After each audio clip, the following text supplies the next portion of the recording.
All right, let's see what we can get going here. Welcome to the Don't Unfriend Me Show, folks. Matthew Spear from the Don't Unfriend Me Show. We're going to get Wimkin green, and then we're going to be good. Uh-oh. Come on. Let me see it. Let me see it. There it is. Liv? Let me look. Checking Wimmy Kinney. Yep. Right, we're good? That was easy. All right, folks. Welcome to the Don't Unfriend Me Show. We're going to address something right off the bat here. Liv, how are your headphones? Everything good? Yeah. All right, good. Are we 5x5, Leroy? We've got to do a sound check. We are good. You sound good, too. You sound fantastic. I appreciate it, dude. It's the blue. It's the blue balls. We got to get you it looks like literally that you're rocking a 1970 Dolomite microphone cover. I think I'm going to send you a streamlined one. You know what? Take that off. Take that off for a second. Just, can I try something? It's going to be noisy. I don't know. Let's see. Well, that's not what that stops. That stops wind. That's not if you want to stop ambient noise, you would get a fur cover. Let me hear you. How does that sound? Do I sound? Oh, that's actually 60. better. It's actually smoother. Yeah, a windscreen. Smooth, like Barry White kind of smooth. 10 times better than it was. You were actually a lot crisper and like crackly with the windscreen. You sound better. And I think if you go back and watch the show, you'll agree with me. You do sound good. Yeah, Olivia, what did you say? He didn't hear you. I said you do sound good. Can you twist your mic up and get that like right here? Unlike, yeah, we want to get that close. That sounds good. Leroy, you're perfect. You're right. You're right on cue. We're going to go ahead and talk about a couple of things here in a few minutes. Welcome. Let's get this shared. Let's get it out to everybody. Yeah, Marky just said, he's like, wow, that is way more clear. It's the reason why is, let me pause this before it switches, is no. It's a $99 mic, and it's a dynamic range, but it sounds like a $200-300 mic, but it's got an internal pop filter, which means it already has like a windscreen on it. So you double it up, it's actually not going to muffle. It's going to recognize that in your software, and it's going to increase the overall gain, which is going to make it really like too bright. Now I got the gains. Now it's I've got beautiful. The gains, all right. Dude, it sounds really You're good. It doesn't sound as good as my mic, but we'll be right back, folks.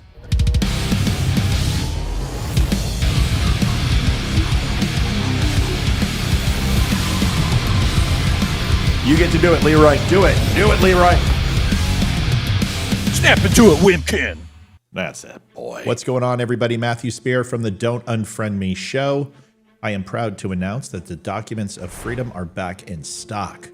It's a 3-book collection, leather-bound, by Arcadia Publishing. Starts out with the Bill of Rights, and it's the complete edition of the rights, so you can look up and reference anything your heart desires. Declaration of Independence, with revisions and founder images included, beautifully illustrated. And last but not least, what would Documents of Freedom be without the Constitution of the United States of America in its entirety? The box is handmade by PFC Flags, custom engraving, all 100% made in the USA from the nails to the glue. And we have a 5-star rating, satisfaction guaranteed, 150 sold 5 stars or better. It is so important, especially in today's society, to ensure that the younger generation has these books available in the future. Get them for your family and friends, available right now. Head on over to thedumbshow.com/books. Thanks so much.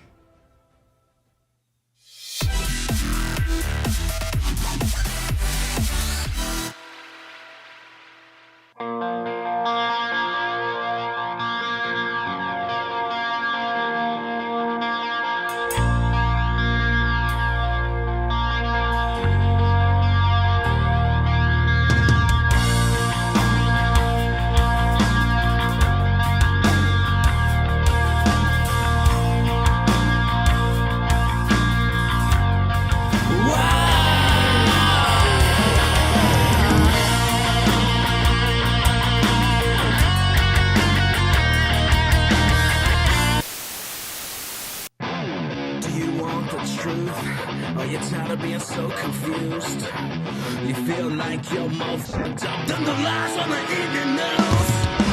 Well, just step right in. We can talk about it all as friends. And if you want, we can hug and kiss and make up for the past.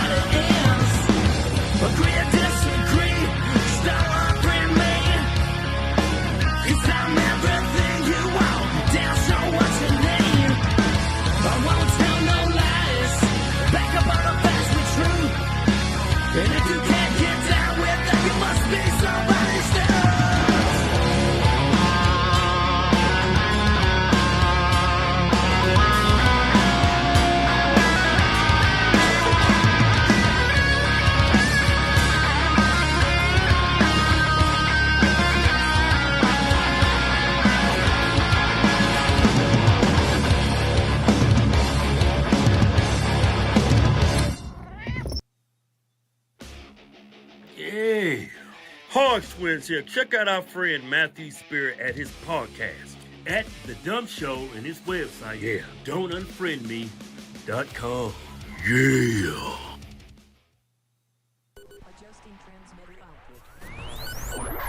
This is the Don't Unfriend Me Show with your hosts, Matt, Leroy, Amy, and Olivia. Geopolitics, military analysis, and election coverage. Coming to you live on all major social media channels at The DUM Show.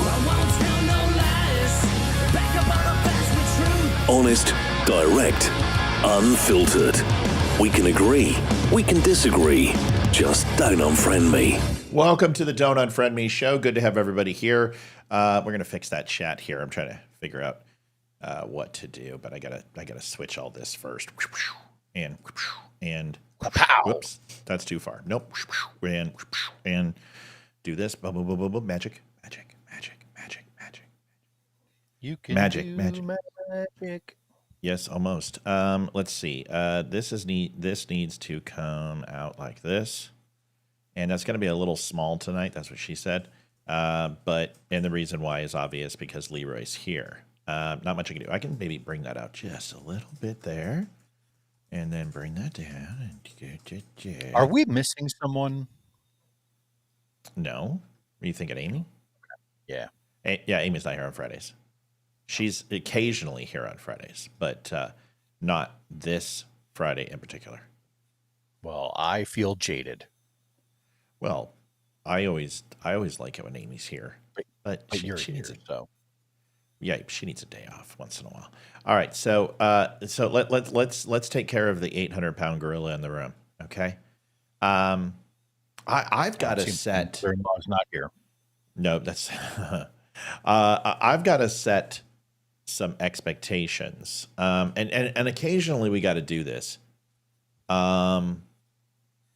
And I'm getting rid of the Venmo thing. Hold on. People were complaining that the Venmo thing was in the way. And they said, hey, Matt, could you move it? And the answer is, yes, I can. There we go. All right. Now, whoops. Bring that to the front. Bring to the front. And there we go. All right. So everyone should be happy that Venmo, I guess it blocks the closed caption. And people were like, dude, you got to stop blocking the closed caption. I want to play. When we lose good people, it drives me crazy. Like, here's a couple examples. Like, for instance, do you know what a Papafina is? No. No. What is Leroy? that? Okay. So it's kind of like people think it's epiphany, and that's not what an epiphany is. An epiphany is like having a moment of clarity or a moment of It's like an aha moment. Yeah. It's an epiphany. It's like I said, a moment of clarity. Like, oh my God, I can't believe I thought that. But yeah, the catchphrase of it's an aha moment. That's a perfect example. However, an epiphany is a clinical condition, and it's usually it's a form of psychosis. But it's where people will go ahead and use a piece of information to make a declarative statement and connect sinew where there is none. So let me give you an example. That might be a little bit too. What if I said, Leroy, all bald people have no hair? And because they have no hair, they don't take the time to groom themselves. So therefore, every man who has a bald head, therefore has out of control hair on the rest of their body. And we know what I'm talking about.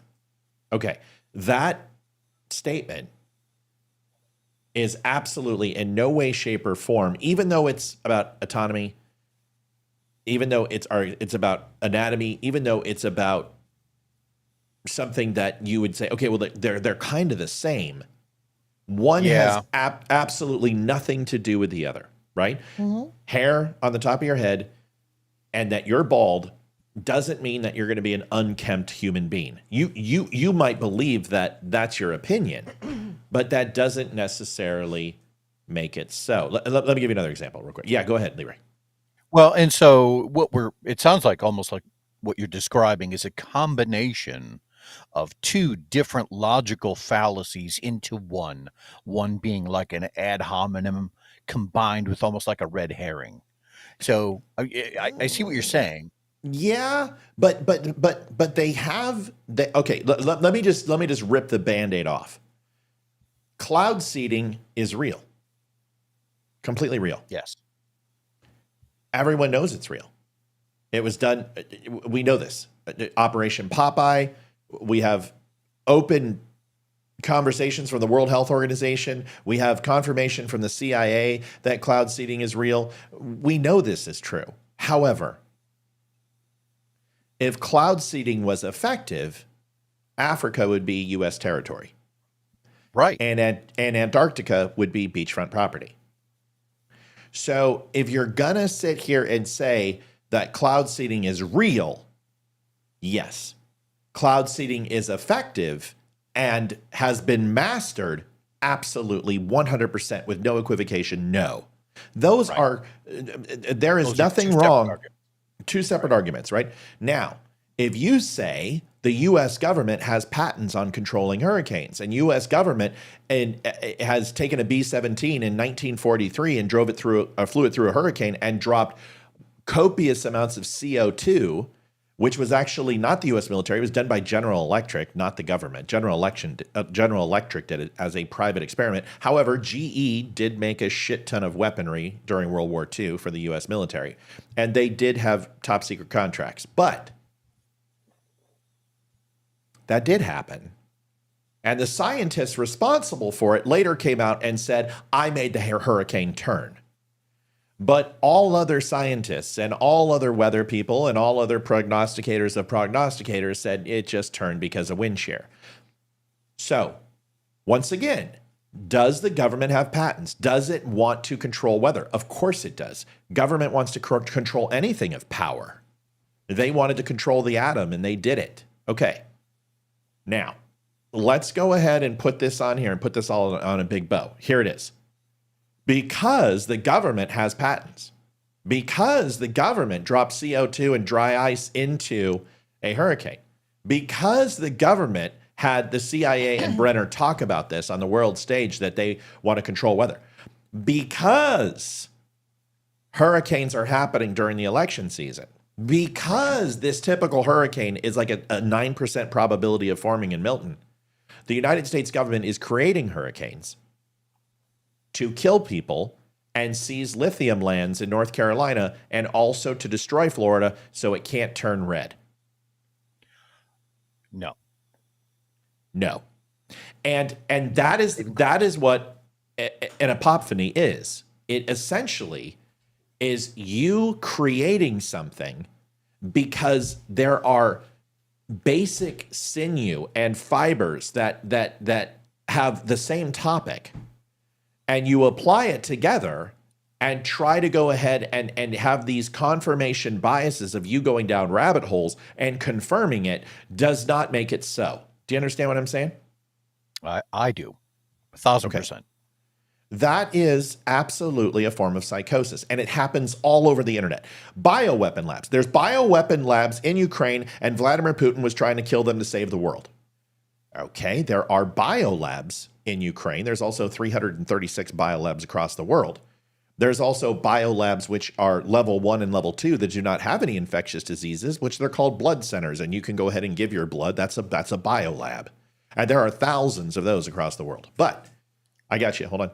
But what you're saying is that Vladimir Putin is bombing these labs and these bioweapon labs because that's where COVID originated. And that, once again, is an apophany. And it happens every day. And I have spent 4 years destroying these stupid, dumb theories I can't even say the word conspiracy theory because there's an epiphany that CIA created conspiracy theories to go ahead and stop people from taking them seriously. That even has a fragment of truth that isn't 100% accurate as well. Leroy, go ahead. When intelligence analysts get a statement, when they write a hypothesis, when they have to pass over their papers or their work, right, to one of their members, somebody who's going to be a counterpart within their flight, and they have them check the work. It's called peer review. It's pretty common, collegiate level. Whenever you're writing a paper in college, you do the same thing. You have to list your references and everything. Okay. Now, I say that because with what Matt described, when you get a series of sentences that have been strung together to form a thought, right? Examination of each sentence needs to happen independently from the paragraph. And there is something called a type 1 logical error and a type 2 logical error. A type 1 logical error is the rejection of a true statement.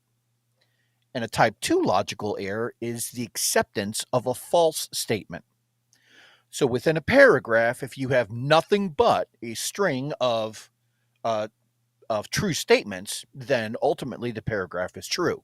So what happens with these theories, these conspiracy theories, is that there's normally some level of truth to it, but you have to be good enough to pick out, all right, where does this argument fly off the rails, right? And that's something we as Americans have to get better at. Yeah.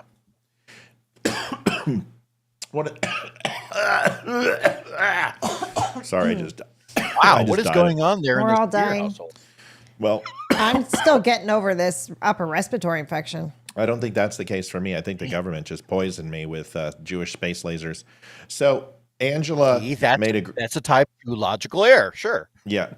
So Jewish space lasers. So Angela made a comment. She said, I think it's because people don't trust the government. It's not I think. It's absolutely because people don't trust the government. That is 100% why these things take seed. You talked about logical fallacies, and I'm not trying to hey, look at the brain on Brad here. But when we say an epiphany, you might say, oh, I've never heard that word. Well, that's because it's a clinical psychological condition. However, there is a logical fallacy which falls into this in the Latin, and it's essentially what Leroy described. And I've used it on the show before, and I want to make sure everyone understands. It's post hoc ergo propter hoc. It's Latin. Good and Lord, it basically means... It isn't. It basically means after this, therefore, because of this. And the best way to say it is Olivia hates men because one day she ran into a horrible cab driver. Therefore, all cab drivers are bad. That is essentially what it is. Or I can't stand hamburgers. Especially, or I can't stand McDonald's hamburgers, and they are the worst. Therefore, every hamburger on the planet is bad. Or sure, the Taco Bell on Sheridan is Jesus. the only Taco Bell that makes the good burritos. No. That's not you got. That is a way for you to say that, but you didn't make a declarative statement that because of that this happened. So it would be more like the Taco Bell on West Florida. On Federal and West Florida has the best Taco Bell menu I've ever tasted. Therefore, all other Taco Bells are bad. That is what we're talking about. So when you say because of cloud seeding and the government is not trustworthy, the government's controlling hurricanes.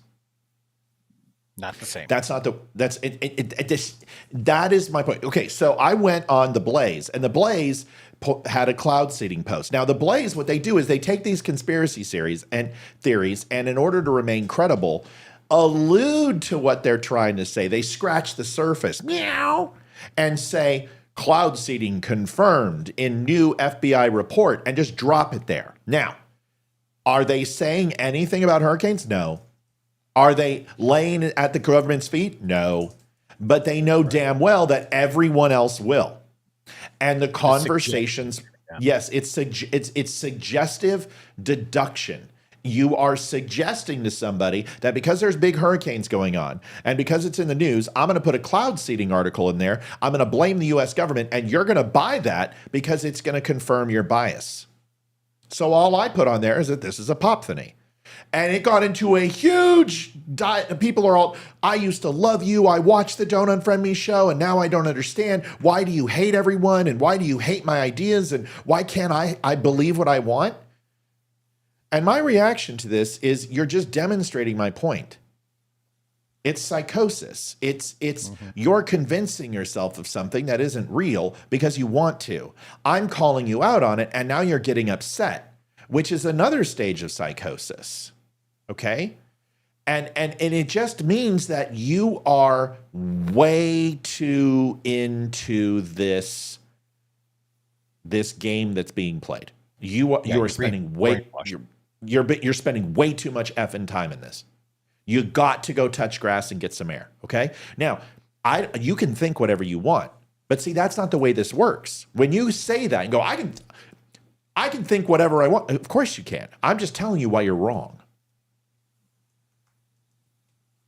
That's all I'm doing. I'm telling you why what you're thinking isn't correct. Oh, you know everything. No, but I don't need to know everything to know what you're thinking is wrong. Because you have no evidence other than cloud seeding is real, therefore the government's controlling hurricanes. If that's your deductive reasoning, it's not reasoning. It's a logical fallacy. It is apophthony. It's apophthony. It is and it doesn't mean you're nuts. We all have psychosis. Some guys think they have giant penises when they don't. Some guys think they're women.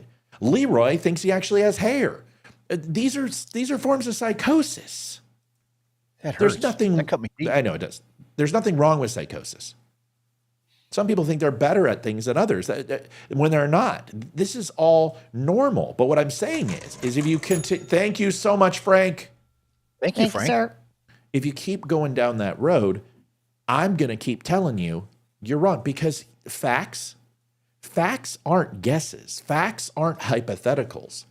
What you're doing is you're throwing spaghetti and shit at the wall to see if it can stick. And that's not fact. Just because you've come to a logical conclusion does not mean that it's logical. Does that make sense? I was just going to point that out. If you come to a conclusion, doesn't mean that it's a logical one, right? We have to be more open. Thank you, Matt.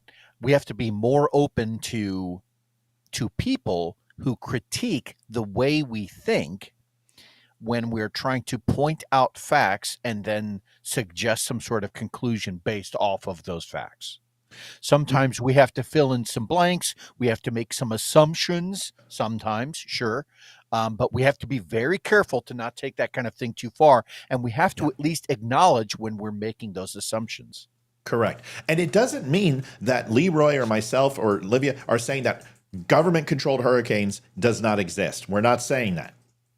Nobody said that. Just like I would never say God doesn't exist. Because anyone who knows something 100% sure is wrong. They're wrong. There's too many times that more information will come out. But based on the information that we have, based on the current technology, based on things like overall countries that are ill-exposed to detriment weather, like the Sahara, which for the last 8,000 years has essentially been a dry bed, but at one point was lush, at one point had greenery, at one point had Chad, one of the largest bodies of water in the world, the Sahara had. Which means that if we could somehow form a temperate system to sustain itself in that area by cloud seeding and turning an arid environment into a temperate or even a tropical environment, you would have one of the most richest and extravagant properties in the world. The fact that no private company has done that, the fact that Africa hasn't done that themselves and allowed China or Russia or ourselves to do it, the fact that China and Russia are still here and they are not getting hit with hurricanes 365 days a year, and all we have to say is, wow, that's climate change. it demonstrates that there's too many holes in your story and you need to work yourself around. Now, that's one example. People are on there going, I love Glenn Beck. How dare you? And I said, I'm not arguing with Glenn Beck. I'm saying that the Blaze is taking advantage of people who really don't know what they're saying. That is my point. Now let's get to another one. Can I say something real quick? Yeah, I'm sorry to baby. interrupt. Yeah. For some reason on Rumble, when you scheduled the show, the scheduled show did not go into the live show. So right now there's 2 feeds on Rumble. Okay. So if you're on the Rumble one that's not showing the actual live show. Oh, I know what I did. Close out and come back in because there's 2 chats going on Rumble right now. I'm taking care of it right now. Okay. Hold on. Okay, I got 2 live streams going. Yep. So is it the New Hampshire primary one that you guys are in? Or are you in it's Red Friday Gutfeld debate? Okay, Kevin's talking to me right now. Kevin, which one is it? Because we're really doing good here. This is a great. Well, it's up on Rumble. It's just those people. They're both up. Which one's who's in the most? Let me see. Why don't you find that out and we'll continue the show. The most is New Hampshire primary, Trump versus Harry, Kerry Lake, blackmail. Everybody's in that? That's what most people are in right now. That's the live show. The other one must have just not gone through for some reason. Okay, let me shut it down. I will rename this one. Okay. Okay, it's ended. Okay, perfect. Okay. So later tonight, guys, I will rename that. I apologize. Okay, so let's talk about something else. Okay. So that's one example, right? People get really upset. I've lost like 3 or 4 viewers because I questioned government hurricanes. Okay. So let's try to slow down. Okay. The next thing is I had a viewer who orders coffee for one of my mods. Very sweet. A person who I called personally because they are horribly ill. And I am very sympathetic and empathetic about this person's struggles. Okay. But here's the thing. You could be on your deathbed. And if you're going to come at me, I'm still going to come at you. I don't care. Because you want to have that relationship that's combative, then I'm going to give you exactly what you want. It doesn't mean I don't wish for the best. It doesn't mean you can't have a bad day. But I want to point some things out because when you question my integrity, I have to address it. Because if you're telling me, I know you're telling other people. And if you're telling other people, they're telling other people. And what I've learned, the one thing that's absolutely true in life about the human experiment that we're on here on this mortal coil, is that the person who's coming to you and talking shit is talking shit about you to someone else. That's a fact. Absolutely. Guaranteed. And that's why I don't talk shit about people behind their back, and I air it. Markey also said, after a year of debating with Matt, I finally figured out the way he debates and his style. It is simply, it took me a solid year of debating with Matt to understand that having an actual conversation of differences is supposed to be like. That's why Marky and I are friends. And most of my true friends and I get along so well is because we've established a decorum about how we talk to each other and how we challenge each other. Okay. Leroy got some feedback 30 seconds before this that everyone in the whole show got that we all needed to have. And he didn't, oh, why are you talking? I'm not going to be on tonight. I'm leaving. We know how to talk to each other. We know how to frame it. Get it out there. I knew that I was interrupting. He interrupts. Olivia can interrupt. We all interrupt. We need to stop interrupting. Big deal. We just say it. Now, I told everybody with the coffee, we had the resurgence with the coffee that you can get at thedumshow.com, made by Matt Hawley in Wisconsin. I hadn't sold a bag of coffee in probably 6 months because I just stopped talking about it. We've sold like 50 bags. And it's selling like hotcakes because this is great coffee. It's amazing. Your Boston accent came out. My coffee. hockey came out. Yeah. Coffee. I played a lot of hockey. I played a lot of hockey on the East Coast in the Navy. Water unit coffee? It comes out sometimes. Down in Boston Yard and the Pickle in the Harvard Yard. Yeah, it comes out my Boston. So I call it coffee. And I'll say hacky sometimes. And it just happens. And when you've lived all over the world and you've spent quality time in these places, like I'll be talking and sometimes, Australian will come out. But then you wonder, like, how does he do it? How does he constantly change? This is where I learned all my accents. It's just living in Jewish. I'd like to hear you're Jewish. Hush, Maharaharaha. Rocky Marciano. He beat Joe Just like Lewis's Barbra ass. Streisand. Oh, he I did. can't- He did beat Joe Lewis's ass. Rocky Marciano. Every time someone mentions Joe Lewis, someone says Rocky Marciano. He beat Joe Lewis's ass. He did beat Joe Lewis's ass. So anyway, I explained to everybody that Matt Hawley was going on vacation at the first of the month. And I said, everybody, bags are going to start shipping on the 9th and the 10th. It'll be till Thursday. He's going to be off for a week. He does it once a year. It's always this time of year. He goes on vacation. If you're going to order bags, they're going to be delayed 7 days. Told everybody. I said it on the show multiple times. And Yes, even you did. and even when I was selling it like individually, every time I pitched it, I was saying that. Okay?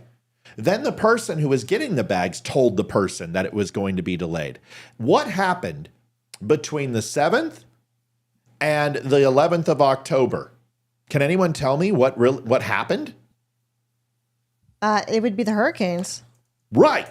So it took 14 days to get 2 bags of coffee, which usually my coffee shows up in 3 to 5 days. It's very, very quick. If you order it on a Wednesday or a Tuesday, or a Monday or a Sunday, it's going to ship. If it's Thursday or after, it's not going to ship till the next week. But I don't need a shitty email to me to make me feel bad and ask, wow, did this person go down to Colombia and pick beans with Juan Valdez?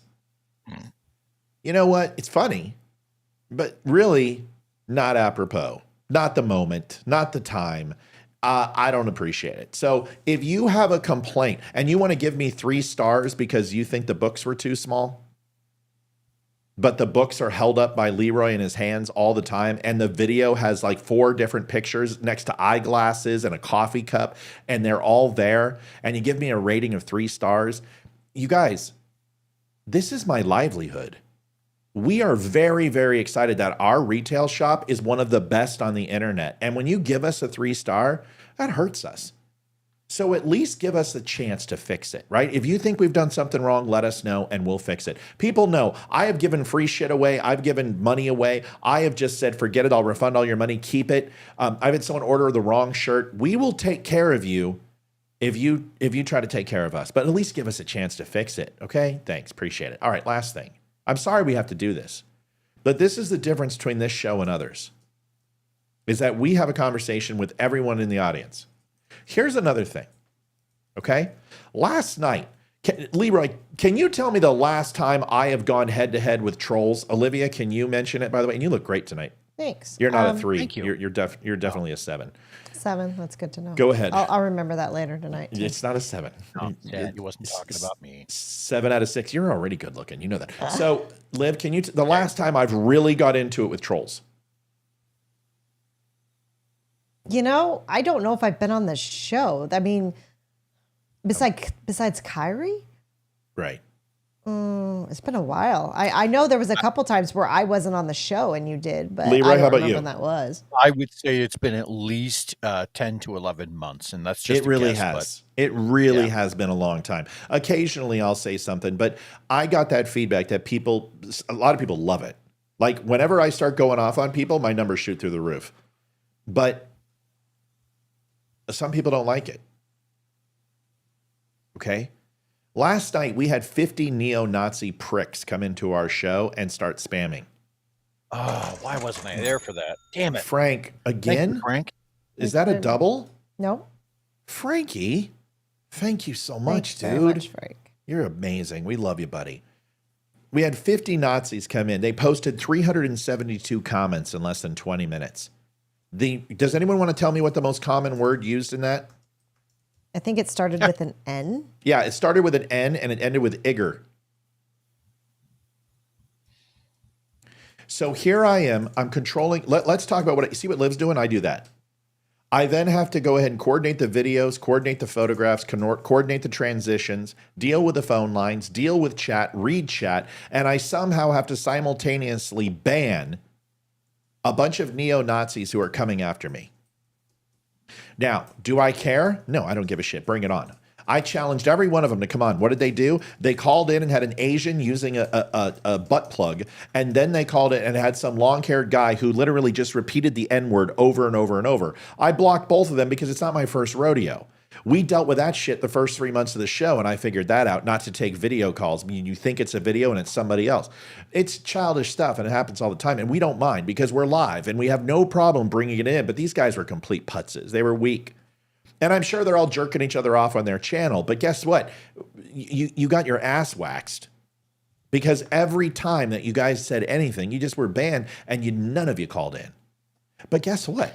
How is that my fault? And why are you pissed at me and say a comment like, you know what? This is why my wife and I don't watch the show anymore, because the news topics aren't covered and you're sitting there talking and debating with a bunch of idiots.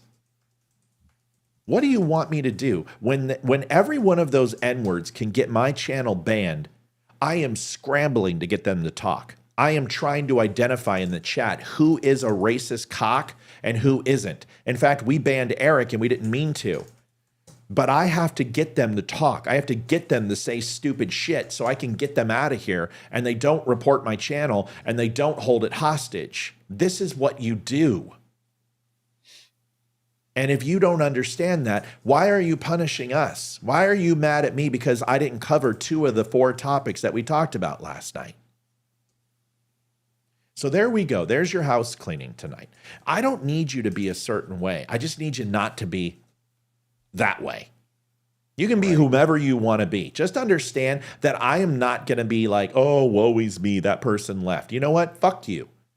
If you don't like the show because 50 neo-Nazi douchebags came on here and said anti-Semitic and racist shit and called my wife a whore and called her a 3 out of 10 and called me fat, please. You wish at 50. You fucking putzes wish.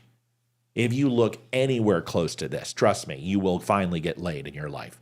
But don't think that I'm not going to call you out. Because I'm going to.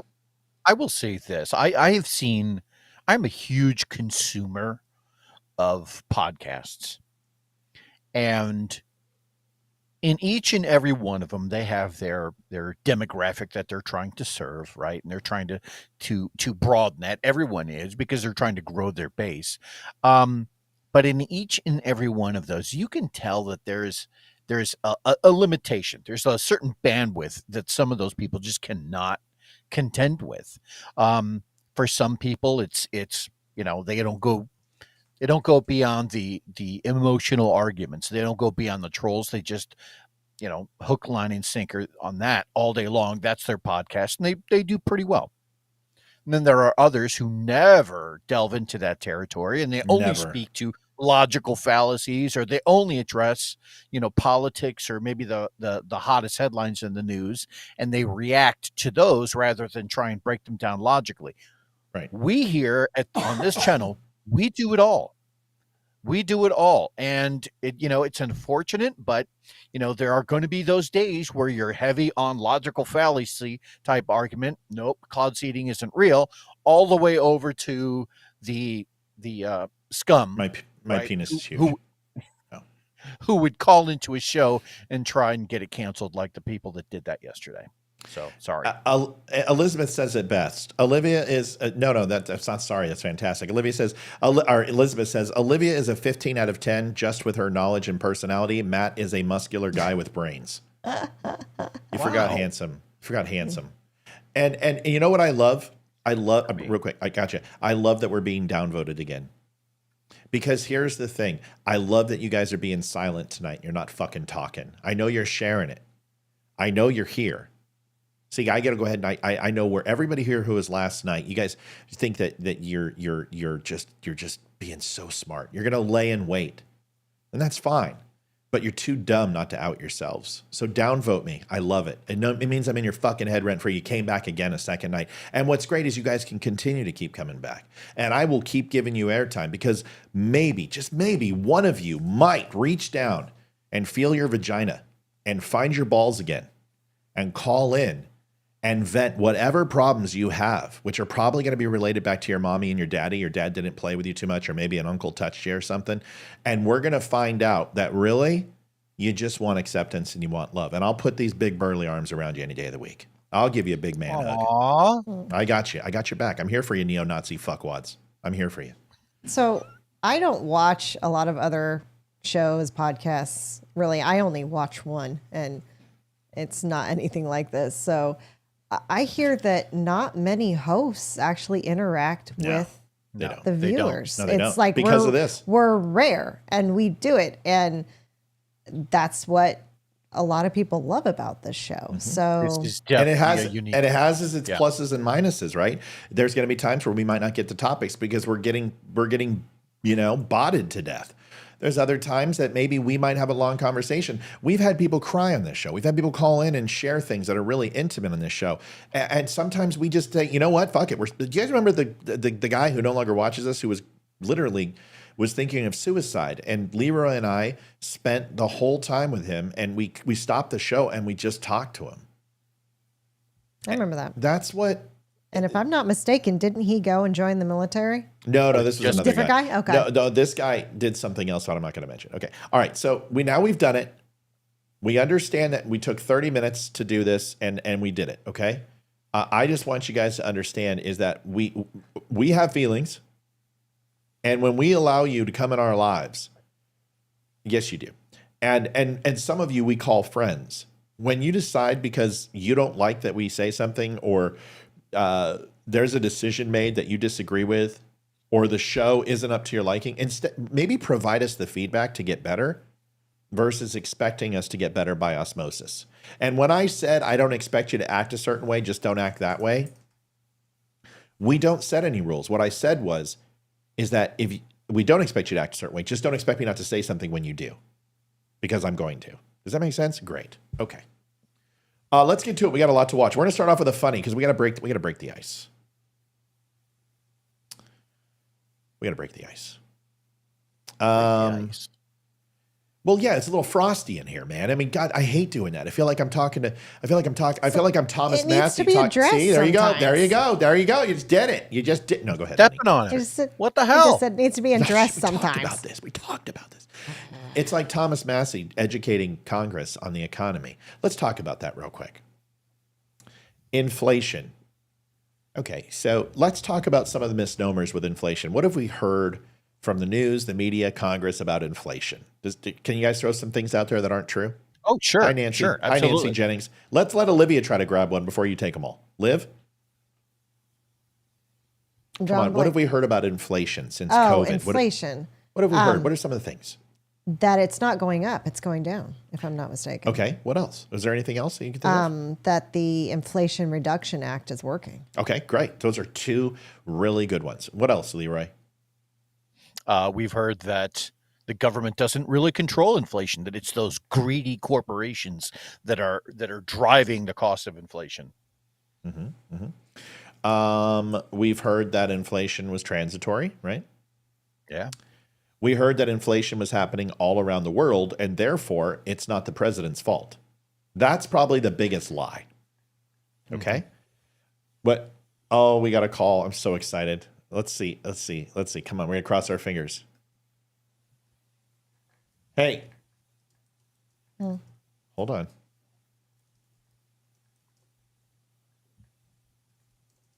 Try again.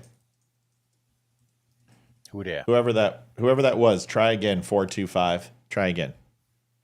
For some reason, the program locked. I have to reset the program. No. Okay, so inflation. We'll get to this real quick.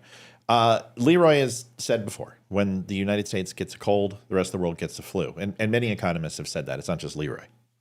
Inflation. All right, there it is.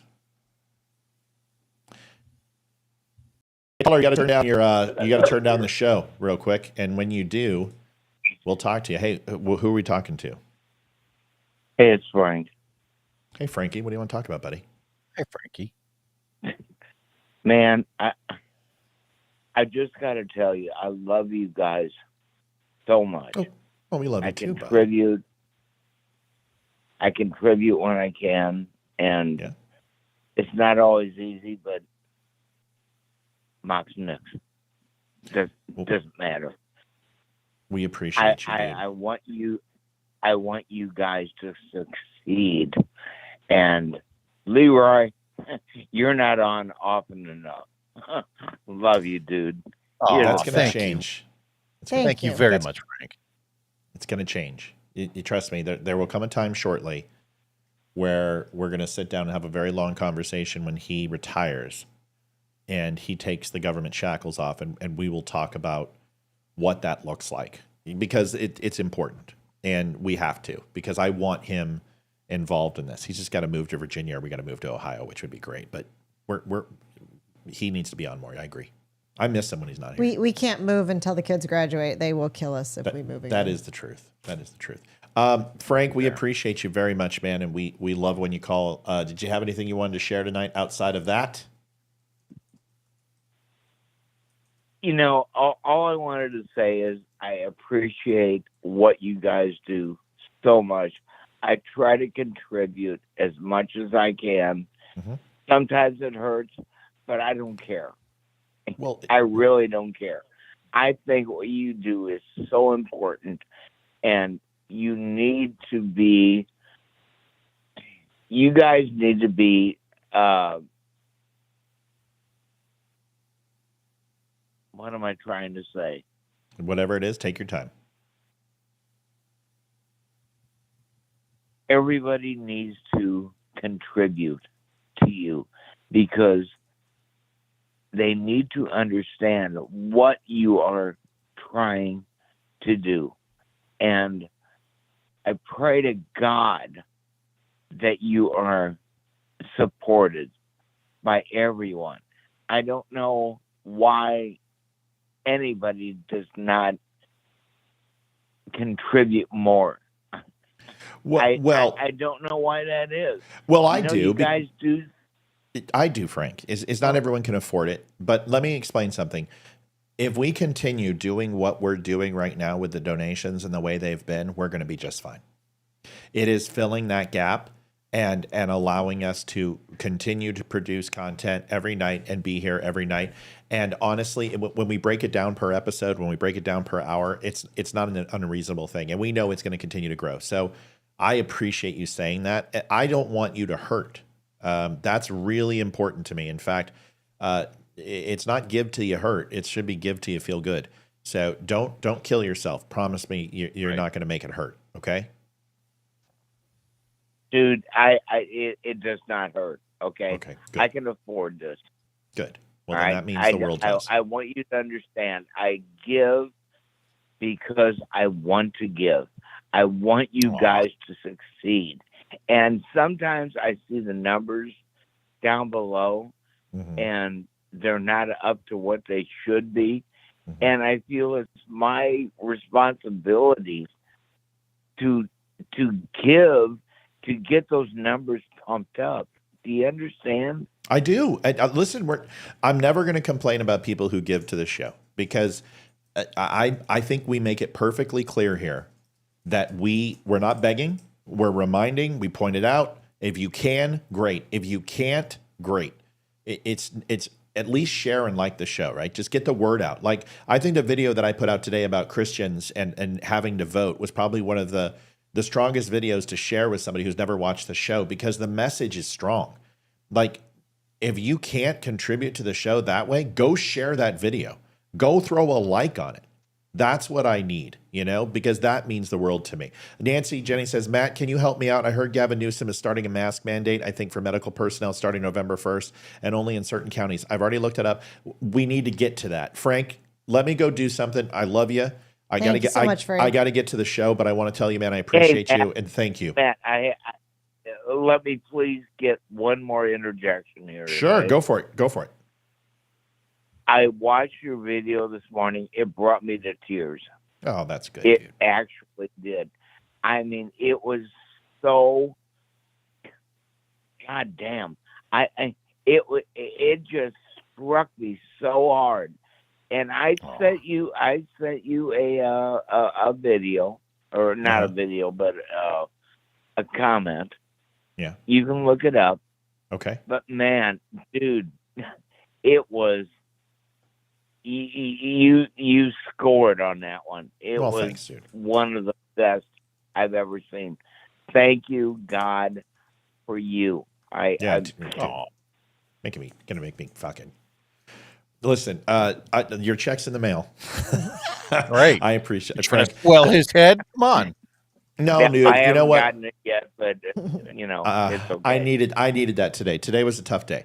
Today was one of those days where you're just like, fuck, man, everyone just keeps hitting and hitting and hitting. And, this, I needed a break today. I don't need a break anymore. And you help do that. The people who give do that. So I love you. I appreciate you. You are the shit, Frank. Thank you so much, Frank. Don't you ever leave and get butt hurt. Ever.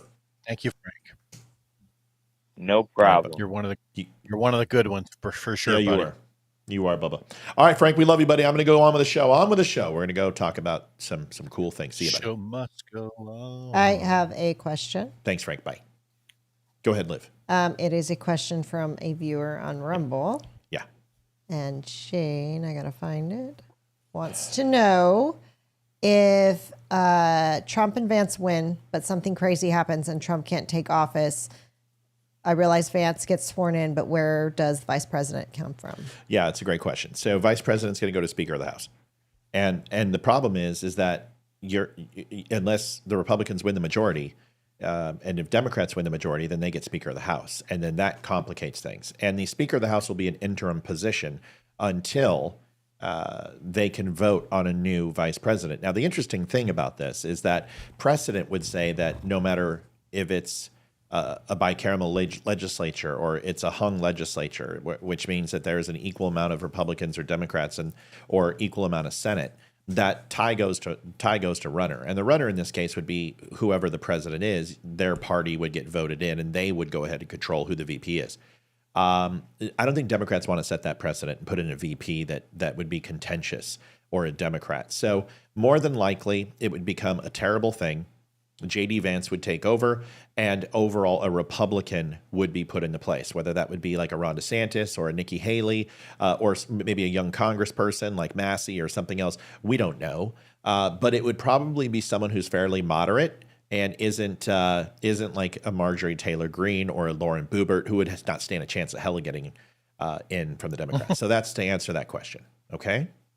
All right. We got a bunch of stuff to cover. Inflation quickly. I want to wrap this up. Was there anything else, sweetie? No, that was it. Okay. So inflation, it comes down to this. Dilution impacts inflation more than any supply chain or currency manipulation or overall downturn, pandemic, or global conflict. The number one thing we'll hear is that the rest of the world had inflation too, therefore it wasn't Joe Biden's fault. That is actually not true. We spent $5 trillion. That dilutes the dollar. And inflation will take place. Supply chain absolutely created this. But did you notice that it wasn't just one supply chain for like agriculture or textile or mercantile or commodity? It overall impacted everything. It impacted ag. It impacted meat, dairy, produce, wheat, cars, chipsets, aluminum, wood, nails, glue, toilet paper. So that is impossible if it's a supply chain issue, because not all of those things come across railway or come across truckers or come across ship or come across plane. There's multiple indices to distribute these things across the United States, including Amazon, who has and owns a lot of these generic companies that can build it in your state and deliver it to you by truck. So it's not just supply chain. It means that we spent an exuberant amount of money, $5 trillion, and the rest of the world did the same. That's why the rest of the world went up. Every other government went ahead and spent a shite ton of money during the pandemic and gave money to their citizens. Therefore, inflation went up across Europe. Inflation went across Asia. It went into Japan. It went into Indonesia. It went into Saudi Arabia because every single country spent money over their budgets. This is why it happened. Okay? So enough of this inflation that it can't be caused by the president and it can't be caused by Congress because they're the only ones dropping $5 trillion into the budget. Go ahead, Leroy. Reagan had a really great quote at one point where he said that inflation isn't from the people living too high. It's because the government does. We have to be very careful when we're addressing inflation as to not confuse it with momentary spikes in other supply chains. Inflation, defined, is the overall increase in prices across every market. And so when you see spot fluctuations in certain markets that come back down at some point. Technically, that's not inflation. So we have to be very careful to not conflate the two. I come from the Milton Friedman school of thinking that basically says there's only one institution in the world. Thank you, Bobby. There's only one institution in the world that can control inflation because they're the ones that control the supply of money. What Matt said about the dilution of the dollar is spot on. Corporations don't control inflation because corporations don't control how much money exists within the system, and it ultimately gets watered down. The value of that dollar gets watered down. That's the definition of inflation. So I just wanted to make sure that we I just want to make sure that we address that, because there's too many people that see these fluctuations in, say, the cost of gas or whatever the commodities, and then at some point it comes back down. All right, now you've done screwed that up. That's not inflation. You have to be very careful with that. Sorry. And also, if the Democrats, if spending money and printing money did not create inflation, then why aren't Democrats spending trillions of dollars right now, right before the election? End of story. That's it. Why is their government basically seize funds in the last 90 days of an election? Because ultimately they print money. And if it's outside of the budget, it's going to dilute the dollar and overall inflation will increase. Yes, supply chain has an impact. Yes, supply and demand has an impact. Yes, cost of gas has an impact. All of these things matter. But when you spend $5 trillion against the dollar that isn't there, you devalue your dollar, and therefore it does not go as far. For instance, the $15 an hour, have you noticed 2 years ago is $15 an hour? Now they want 25. Why? Well, because the dollar has depreciated by 25% and is more expensive, 25% more than it was 2 years ago because of inflation, because it's compounded. Right. It's not like a fractal interest rate. It doesn't happen every 30 days and then you just pay it off. It's not an American Express. It's compounded interest. It continues to accumulate. And isn't it funny that 10 years ago, your exact point, 10 years ago, if you were to have made that argument and said, well, why don't we just make the minimum wage $25 an hour, you would have been met with, oh, don't be ridiculous. Right. Fast forward a little bit, and now you're seeing exactly that. I love that argument. Yeah. Mike, who we don't know because he doesn't have a picture, says, what are your occupations outside of the show? I spent 38 years in retail as an executive leader for Apple, for Wexler Brands, Limited Brands, and NBC Comcast and others. I worked in the intelligence field, in the military, and for a couple 3 letters, and as a GS position, worked in intelligence, and some odds and ends. This is my number one job at this point, and it was a choice after COVID and literally being cut down from 2 different jobs, working my way back up through those companies. The instability in the market was too much, and this show has provided a great opportunity for me to continue to do what I love and influence people through this job. Liv? Besides being a mom and a wife, I was most recently and awesome. Yeah, that's true. And apparently a 15 out of 10. So, that's always a plus. I was most recently, I can't get rid of this. It's okay. thing. Mike's being an asshole. So Yeah. he's, we don't even need to answer this. He's just wasting our time. So a financial analyst, I'm lost. If you're lost, then if you can't understand basic economics, then I suggest high school. That's a good start. Leroy, do you want to tell him? Liv, do you just want to give him the nutshell? Yeah, I was most recently a lead teacher at a Montessori school until they closed doors at 10 o'clock at night, and now I'm a nanny. Maybe he's not being an asshole. I don't know. Leroy, go ahead. Sorry, dude. Listen, Mike. If you're hold on, Mike. If you're a good dude, we apologize. We had 50 trolls come on last night and just completely tear up the thread. So maybe we're a little bit raw from that. So I apologize if I jumped your shit. Maybe you do care. No, we're not financial analysts. But here's the thing: is even doctors, they go to school, and they go for a specialty. But being a dilettante is something you can do. You can be maybe not a master of all things, but you can do a little bit of everything very well. So we all have different specificity and things that we're really good at. Geopolitics is predominantly where we're at, military analysis, financial analysis, but really the inner workings of what makes government successful and not. No, Mike, don't worry. It's not your fault. I jumped your shit for no reason. Leroy, go ahead. Oh, hang on. Beebs, welcome back. Thank you for your donation. Beebs. Thanks, Beebs. The fuck is Beebs? He's the guy in Rebel. He is one of our main dudes on Rebel. Oh, okay. All right. So yeah, and he lives in Florida, but he flew up to New York to visit his family during the hurricane. Now he's, So Mike, I apologize. Go ahead, Leroy. Tell Mike what he wants to know. I sorry about that. Go ahead. Oh, you're good. You're good. So I'm in my 21st year in the military, and I am an intelligence analyst. I have a background in crypto. I have more of a background in imagery analysis. I have provided work to all of the 3-letter agencies. My work is heavily scientifically based, and that's for the contractor part of it, because I also do contract work for the government. But for the military, I also do financial analysis with regard to other countries, because it leads to some forms of intel. So I do have a little bit of a financial tinge to my background. Yeah, and Mike, sorry for jumping your shit. I own that. Just chalk that up as me. Like I said, a little sensitive. Yes, the cat's going up there. We're so exciting. I think I need to clip her nails because she is scratching the crap out of it. That doesn't matter. That's her job. It's a scratching post. Mike, my background in military and intelligence very similar to Leroy. Imagery analysis, strike, which is a little bit different than the C school that Leroy went into. And then trying to think how I can put this. Tactical. Yeah, tactical is a good word. Yeah, we're not going to go into any more specificity.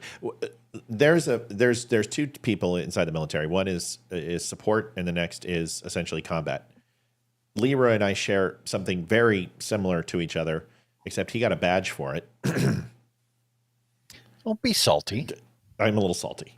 And essentially where we ride the fine line between support and combat. So we got to run around with some people who were specifically combat, and we would have to train and develop our own skill sets with them. So it's a very fine line. But either way, we did a lot of cool things. Okay, that's it. All right, so let's get to we got so much to do. And listen, Mike, I totally bit your head off, and I'm sorry I shouldn't have done that. I thought you were fucking around with us. That's all. And we've been getting it a lot. A lot of people are upset when you want to speak the truth. So we appreciate you being here. Leroy has combat action ribbon. We're not going to go into that stuff. We're just not going to do it, and he's not going to tell you. So there's no reason. So maybe when he's retired, we can have a better conversation. But I don't mean to speak for him. Leroy, would you like to go ahead and share some information on that? There's just not enough that I can speak to. I'll be happy to address it at some point, but not right now. It wouldn't be appropriate, mostly because of my current standing. That's it. And I'm not going to share it until Leroy shares it, because I don't need to draw any more attention to him than he already gets. So he needs to be. And we need to address that to this end. That level of experience is not why I'm on the show. It's part of it, but that's not why it is. The things that I know, the classified stuff, sure, it's out there. But that's not what this show is about. This show is about more of the generalizations in terms of why countries interact the way they do with each other. Certainly we've addressed some things that to a tactical level in other areas, things that I'm not involved in, so long as I have not read about it. Now, the other half of that, the more political side of things, that is where we need to make there has to be a very clear cutoff on that. Those are just my opinions. They are not the opinions of the military. Yeah. And by the way, I didn't say that Leroy had a ribbon. I think he has something that the program that I went through, kicking off 94 to 98, was really an entry-level program that was just in its honeymoon. And he got a badge for being in the same fucking program because they pinned him for it. Not a ribbon. It's a badge. And it's very much like surface warfare, air warfare. It's expeditionary, right? Is that what it is? Yeah. I'm IWEXW. Yeah. Yeah. Okay. So they didn't have that when I was in because it was a new program. So retroactive, I would have stayed in, and obviously I would have had it because I was one of the first groups to go through it. But some people get super special badges on their uniform, and others don't. Wow. Just saying. Just saying. Fine. Just saying. It's kind of like laying the road. You introduce him to his wife, and then when the fucking vows come and the best man, it's his brother versus you. That's kind of the way it feels to me. Right. Just a little bit. It's kind of all right. Here we go. Kamala Harris. I want to show you guys something. See if you can see what happens here. I want you to pay attention. Knowing that unlike I want you to be unburdened by what has been. I want you to pay attention to the African American lady in the back. This is once again from what's his name? Shit. Somebody help me out. What's this guy's name? I forgot. I follow him on Rumble now. He's actually really cool to listen to. He's a good dude, really smart, and he's doing really well for himself. But I can't farkin' remember his name. Talk about the guy that's there in the blue. Yeah, everybody will know. Someone's gonna say it. It is. Somebody help me out. Somebody will tell us. Either way, go follow him on Rumble. Super smart guy. Give it a watch. Congratulations, Leroy. Listen, he got it a long time ago. He doesn't need your congratulations and your puff pieces. Just for that, I'm not putting it back on camera. Everyone's like, congratulations, Leroy, on your success. Well, I'm at 15 out of 10, so you can put my picture up twice. I'm a little jealous. There you I'm go. a little jealous. I'm jealous. I'm openly admit I'm jealous. All right, here we go. See the African American lady right here? Yeah. Yes. Okay, I want you to watch her. Not this Jamaican. The African American. Okay. Got it. Watch this. The tax I want you to watch this. $5,000. I want you to watch this. This $50,000. This black woman right here. Knowing what that will mean to tap into the ambition and the aspirations that people have. And someone please get this guy's name. I cannot remember. It's like restitution. I don't know. But give it to me because I want to give him credit because I don't like playing things that from a show that I don't have. Knowing that unlike my opponent who got handed I earned the fucking badge. I just didn't get one because they didn't have a badge. Okay, fuck this. I'm done. $100 million on I'm just kidding. silver tray and filed for bankruptcy 6 it. times and filed for bankruptcy 6 times and filed for bankruptcy 6 times and filed for bankruptcy 6 times.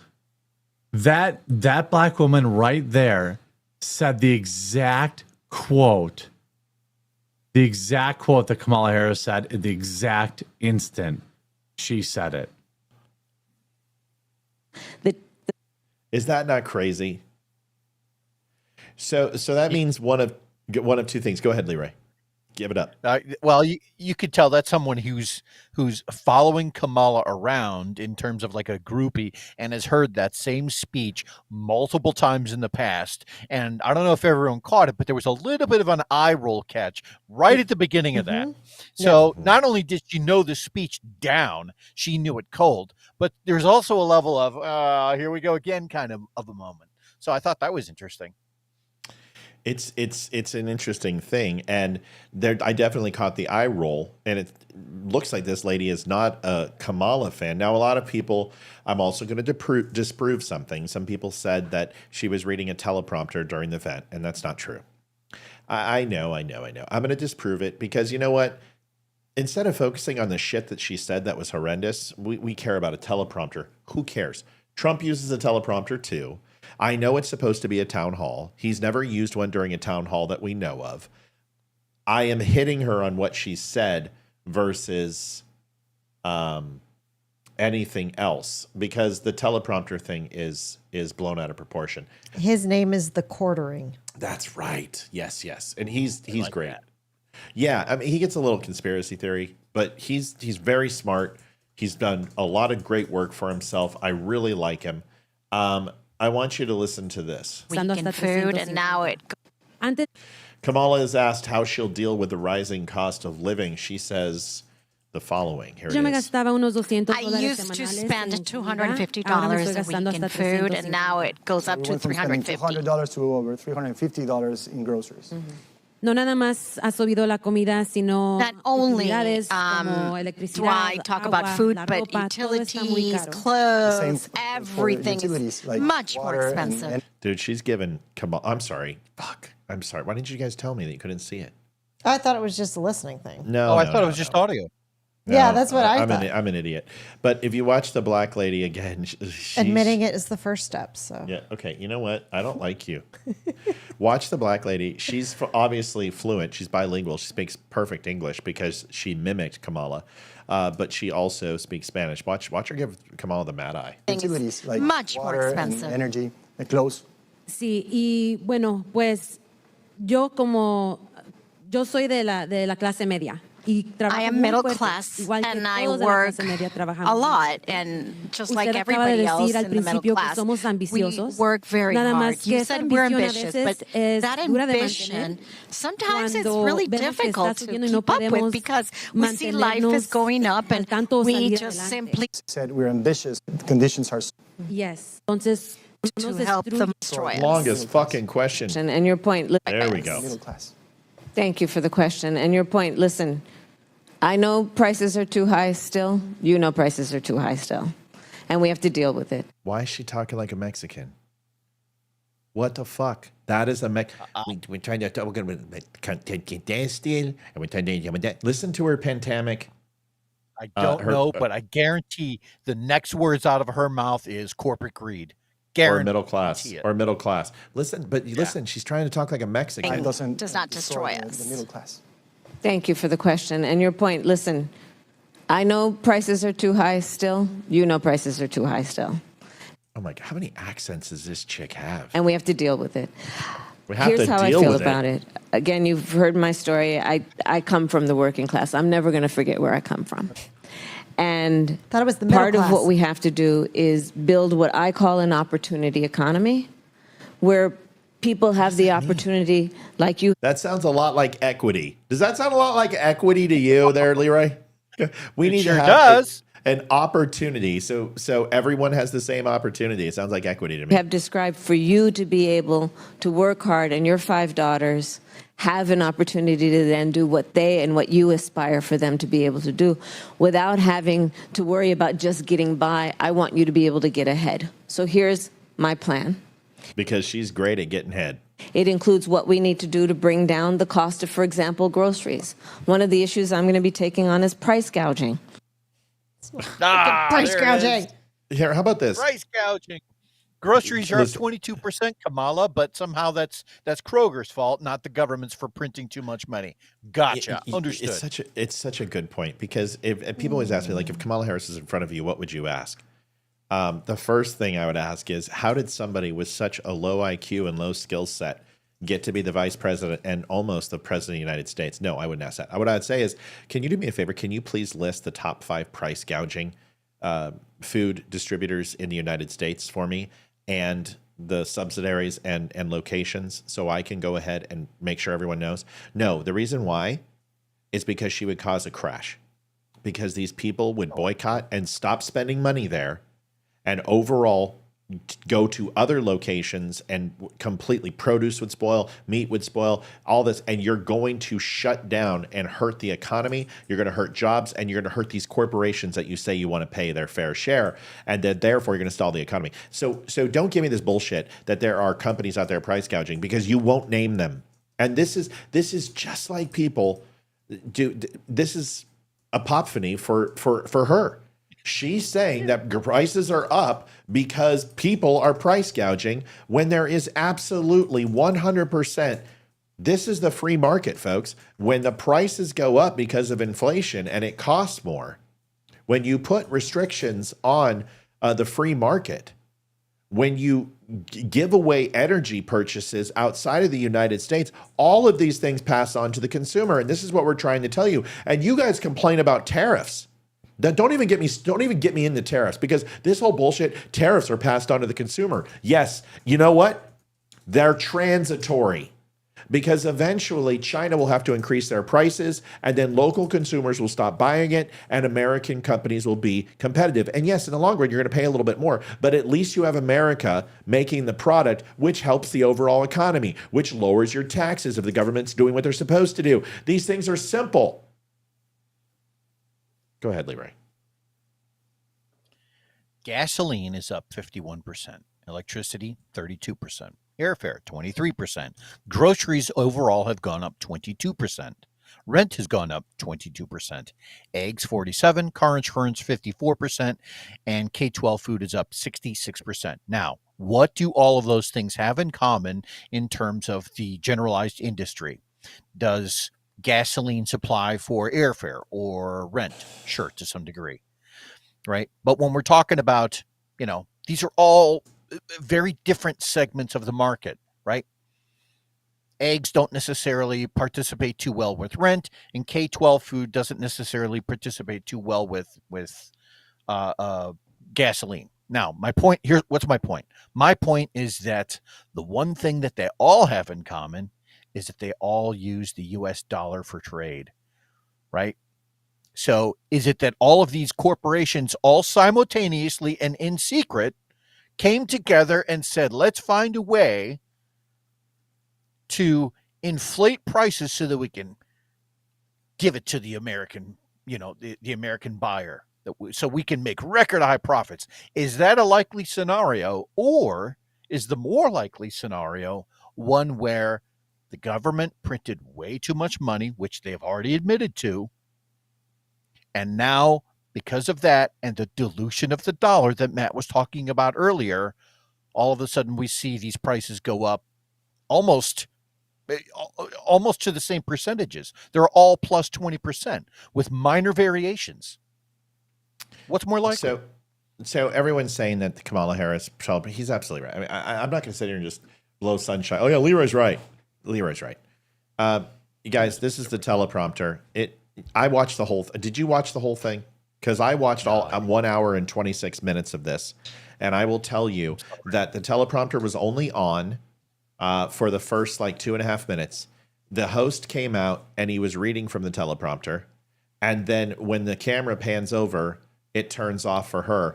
I've zoomed into it. This is as close as I can get right now, but I zoomed into a 4K image. It's in Spanish. Okay? It's not in English. This wasn't for her. And also, when it comes to a teleprompter, she's not looking dead set on the teleprompter, by the way. The actual person who's taking the photograph is looking dead set on the teleprompter. She's not. She's actually looking at the audience. I watched her head movements. She's not on a teleprompter. She didn't have a teleprompter. I'm just letting you know. I know you want it to be that way, but I'm not going to sit here and make shit up. So here's the video. Here's a clip. Victim of crime. Are you a Republican? Are you a Democrat? The only question I ever asked. See, she's not even looking at the teleprompter. So she is pointed, and you can see are you where okay? her feet are. Talk to that guy in the green. She's right here. That's where her standing is. So she's here. Teleprompter's one on the floor. This is in Spanish and this is in Spanish. This one's really kind of grainy because of the angle. This one's actually clear as day. It's in Spanish. Okay? I'm not going to lie to you. Why would I? If I could expose her even harder, I would. She's not reading a teleprompter. And listen to her voice. I read a teleprompter. I do it live. You know when I'm reading. You know when I'm doing it live. She is not. Her overall pentameter is not in alignment with reading. And sadly, we have seen over the last 2 weeks since Hurricane Helene. See, now it turns off. And the reason why it turns off is because there's a couple of reasons. One is that a teleprompter is usually on for a certain period of time, but they turn it off because it's obviously going to be, oh, she's on a teleprompter. So them turning it off was stupid. They should have just left it on, but I did look into it. It wasn't a teleprompter, okay? Victim of crime. And that's the thing, is she should be reading a teleprompter because she's an idiot. And her questions and answers were completely stupid. So that obviously didn't do her any good. Okay. And even if she was on a teleprompter, she did it poorly. Okay. I'm only going to defend them. I'm not even defending her. I'm just telling you the facts. Okay. Just telling you the facts. That thing sucked. I watched all hour. Here's somebody who needs a teleprompter. When Michael Strahan, I go ahead and I eat quarterbacks for breakfast. When Michael Strahan, he corners the Tim Walz. Oh my God, this is like cringe. Here you go. Does everyone know who Michael Strahan is? Yeah, he was a football player. He was. He's got the, I don't he's know. a Mike Okay. Tyson football player, right? He's got the, Let's the go gap ahead. in his teeth so big I'll punch him you in the could fit face. this cord mic through his teeth. Yeah, that guy. Well, go ahead and I'm going to beat him up. I'm just going to punch him in the mouth.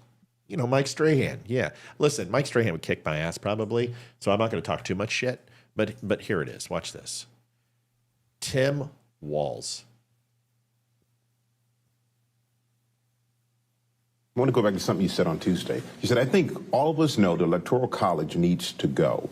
But the campaign came out later that night, and they said that's not their stance. Yeah. Well, it's not the campaign's position. And the point I'm trying to make is that there's... Because it's my job, Mike. It's my job to watch all this shit and process it. And when I'm writing articles or I'm writing the show, I listen to things in the background. That's how I have my day. So I do this from butt crack till sometimes 10 o'clock, 11 o'clock at night, and it's always consuming. Folks that feel every vote must count in every state. And I think some of folks feel that's not the case. Our campaign does that. And the point I'm saying is I'm in 5 states in 2 days. We're out there making the case that the campaign's position is clear, that that's not their position. Their position and my position is to make sure that everybody understands their vote, no matter what state they're in, matters. So that's something that you and Vice President Harris disagree on? I have spoken about it in the past. Strahan with the right punch. Let's get this straight. Yeah, Tim Walz is saying, we're out there. Listen, I don't know what they agree with. I don't know what I agree with. But I'm going to go out there and I believe that every single state matters. Every vote matters. Everything else. Now listen to it again.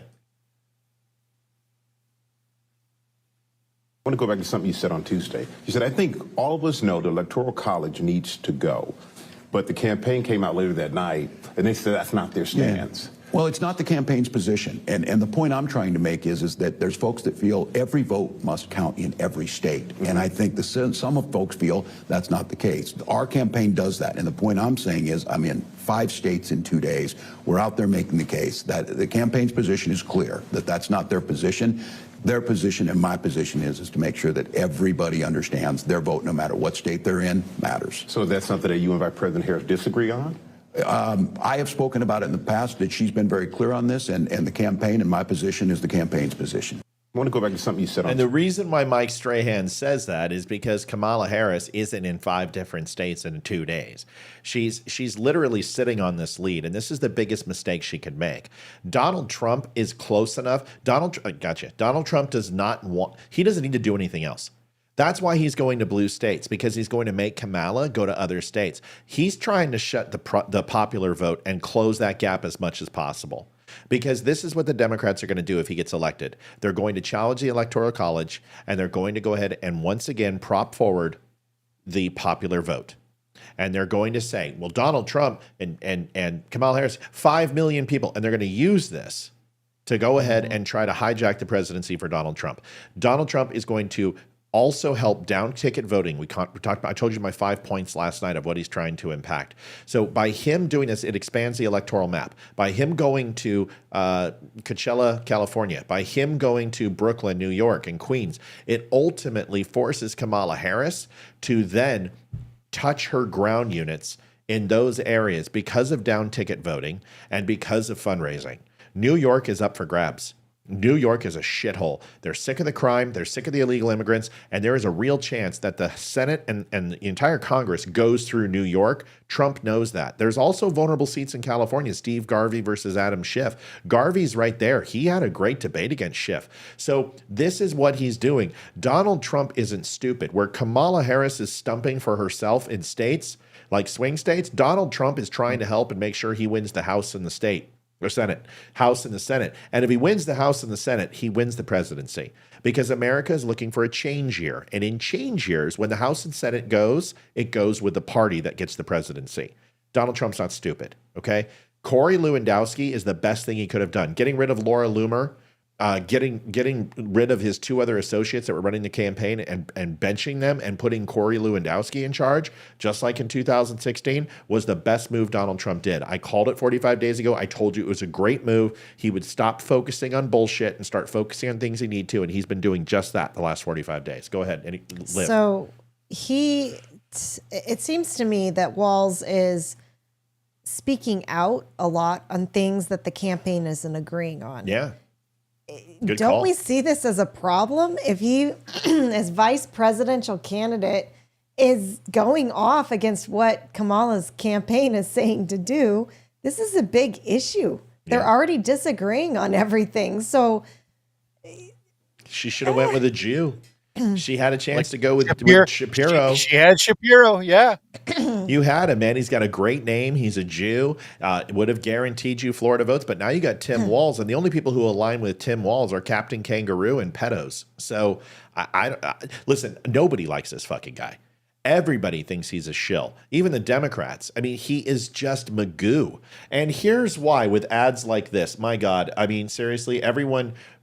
Listen, cringeworthy. Like I have shown you some horrible campaign ads. I've shown you some just terrible videos from the Lincoln Project. This braid the out of my daughter's I hair. swear to God, I want to punch myself in the dick hard because of this video. Okay.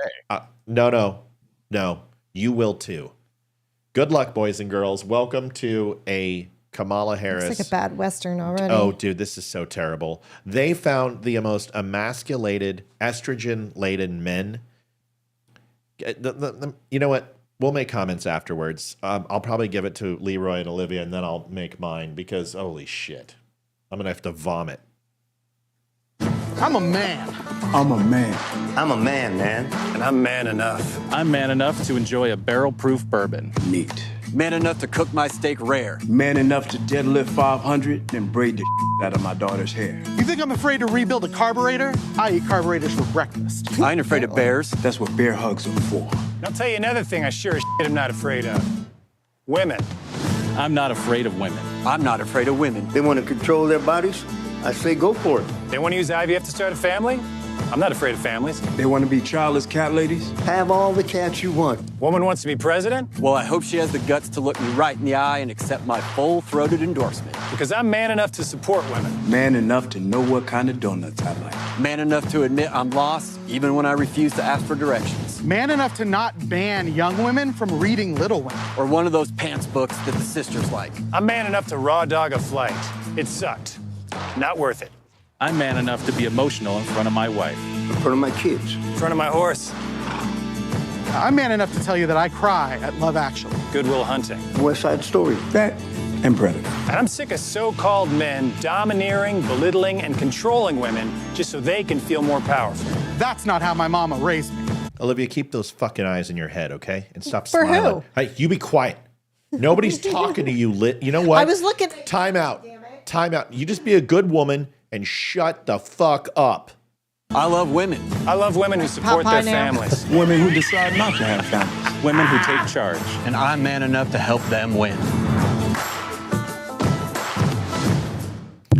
Okay, I know I said I was going to go to Leroy first. I'm going to say one thing. I'm just going to say one thing. Then I'm going to walk away. It's going to be 10 seconds. Not only can they not define what a woman is, but now they'd have no idea what a man is. Okay, Liv, you go, then Leroy. He eats carburetors for breakfast. I know. Apparently so. I eat pieces of shit like you for breakfast. You eat Well, pieces of shit for breakfast? His physique really shows that he eats carburetors for breakfast. I think, and I nothing against gay guys, but I think one of those real men was gay up there. Oh, yeah, the my one sitting gaydar on was- the end of the There were tailgate of the were truck. multiple gay guys. There were men in there who were trying to butch up. Oh my gosh.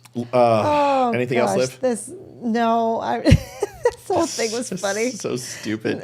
By the way, me telling my wife to you guys obviously don't know our relationship. Leroy, go get him, and then I got something to say. Hey, wait, you got to say it to Mike. Mike, we've been together for 25 years. You've been No, he married didn't for say anything. Okay, I thought he was saying that. No, to he us. said, "Am I supposed to laugh or cry?" He's talking about the video. Okay, I think everyone got what I was doing. I just want to make sure because he's new, so I want to make sure. No, go ahead, Leroy. They said It's that. all you, buddy. So there is an obvious angle that was being attempted there, which was one to kind of redefine what a man was, because I think what the media and what a lot of people probably feel, either due to social pressures, social norms, movies, TV shows, is that men in general, right, tend to lean right. So this ad was an attempt to rewrap that and basically say, no, that's wrong. If you're a man, then you absolutely should be supporting women. Right? That's basically the gist of the message that I got there. And that these carburetor loving, cowboy loving, weightlifting, that's a man. And now we're going to use a little bit of humor, right, to try and anchor that point so that you as a man can now feel vindicated in voting left. And I don't think it's going to work. I would love to know where that ad was playing. And I everywhere. would reiterate, I have not seen that ad. So National. I'm wondering if that was Midwest. It's a national campaign. It is predominantly on social media. And that's where it's at, but it's a national campaign. Yeah. I would challenge every aspect of everything that you just heard, because being a man none of what they said has anything to do with being a man. That's the point, right? So you obviously let me give you an example. Okay, here's our commercial. I'm not afraid of being a woman. I breastfeed my child. I'm not afraid. I shave, and sometimes I don't. I'm not afraid of being a woman because I cook. I'm not afraid of a woman. I'm not afraid of being a woman because I would never abort a baby. I'm not afraid because I give my husband blowjobs 3 days a week. I'm not afraid of being... This is the thing, is they're trying to redefine what a man is. There is no definition of a man other than the simplest form and way to describe what a man is. These complexities that a man has to be macho or has to have tattoos or has to have, a full head of hair. Sorry, Leroy. That's not the definition of a man. Okay. Right. And here's the way I define a man. You're not a bitch. You're not a little bitch. And you're not a petulant little bitch that makes your problems everyone else's. You're not a petulant little bitch who blames everyone else when you don't take any accountability and responsibility for who you are. You're not a man if you shuck those responsibilities, if you hurt your family, if you're not trustworthy, if you're not loyal. You're not a man if you're not willing to fight and stand up for yourself. You're not a man if you question what a woman is or you question what other men are. The entire commercial is Freudenshroud. I mean, that's truly what it is. It's just it's trying to gain empathy through other people's misery. That's what Freudenshroud is. It's celebrating other people's misery. Absolutely. The only thing that makes those guys, men, is penis, testicles, and overladen testosterone. Some of them don't even have that. The amount of estrogen running through there is ridiculous. I saw more man tits in that commercial than I see at a Hooters. But that still doesn't just dictate whether they're men or not. There's a difference between guys and men. And those aren't guys. Those are bitches. Every fucking one of them. Because every guy knows that you don't do what women do and tell another man who to be. We don't get petty over fucking Levi's or what bag you have or how much cash you have or what car you drive. We don't try to keep up with the Joneses. Guys don't do that. We don't degrade other men for joy. It doesn't make us happy. It doesn't create levity unless they get an expeditionary badge when I didn't fucking get one. My God, you never live it down. So my point is that this commercial, you can't sum up a man in any way, shape, or form that you could sum up a woman in 1 minute and 32 seconds. And this is what the degradation of men means. This is your illusion of what a man is. This is your overall exposition on what a man is. This is your critique of what a man is. And you couldn't be more fucking wrong. I don't need your labels. I'll vote for Kamala Harris because she has a slit. I don't vote for Kamala Harris because she's fucking stupid. And her policies are the most progressive we've ever seen. And she's going to bankrupt this country, and we're going to hit $50 trillion in debt. And then it's game over, like Leroy and I've told you 100 times. I don't vote for Kamala Harris because I don't like her fucking policies. I've already told you she's easy on the eyes. I don't think she's an ugly woman at all. In fact, if I was going to go ahead and play Willy Wonka in the Chocolate Factory, it might just be her. But guess what? I'm not going to vote for the dumb bitch because she's a dumb bitch. Okay, is that sexist? I don't care. Anybody else?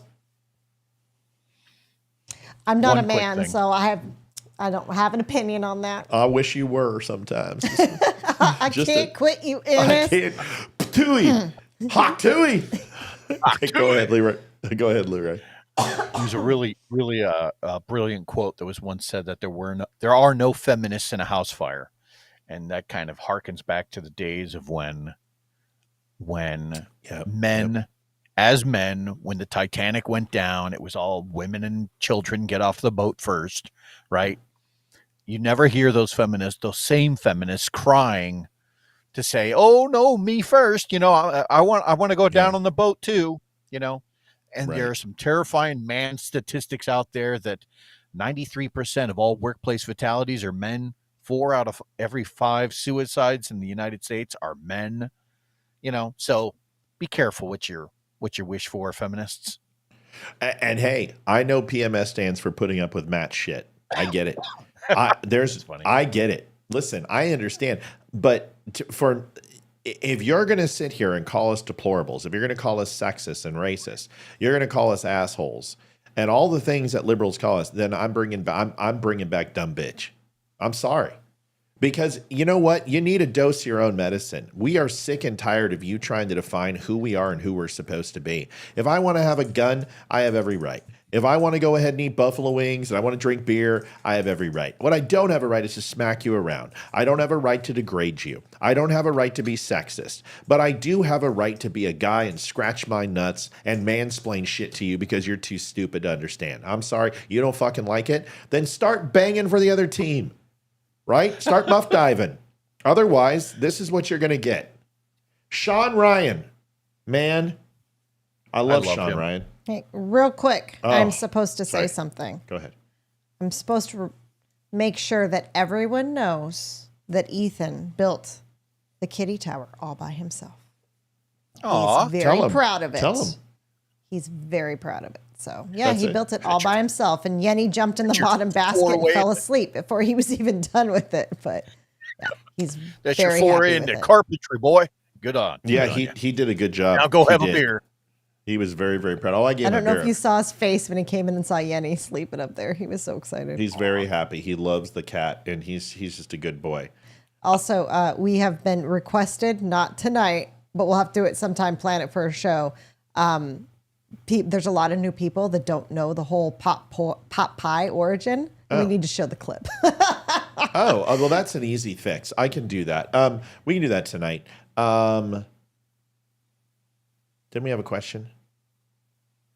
I don't know. I was just thinking that the whole time you guys were talking about that if Kamala Harris does win, that for the next 4 years, I am just going to refer to her as the presidential clam. Oh, yeah. That's horrible. Yeah.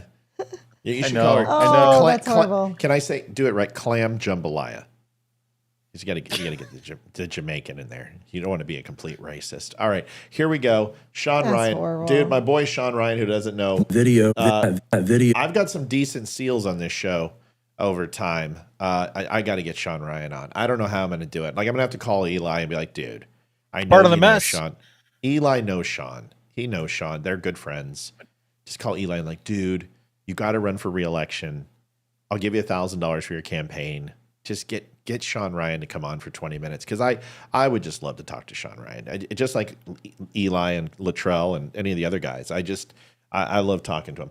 Here it is. North Carolina National Guard says that they loaded up a C-17. Now, when I say the words load up a C-17, there's the civilian reaction to that, and they go, okay.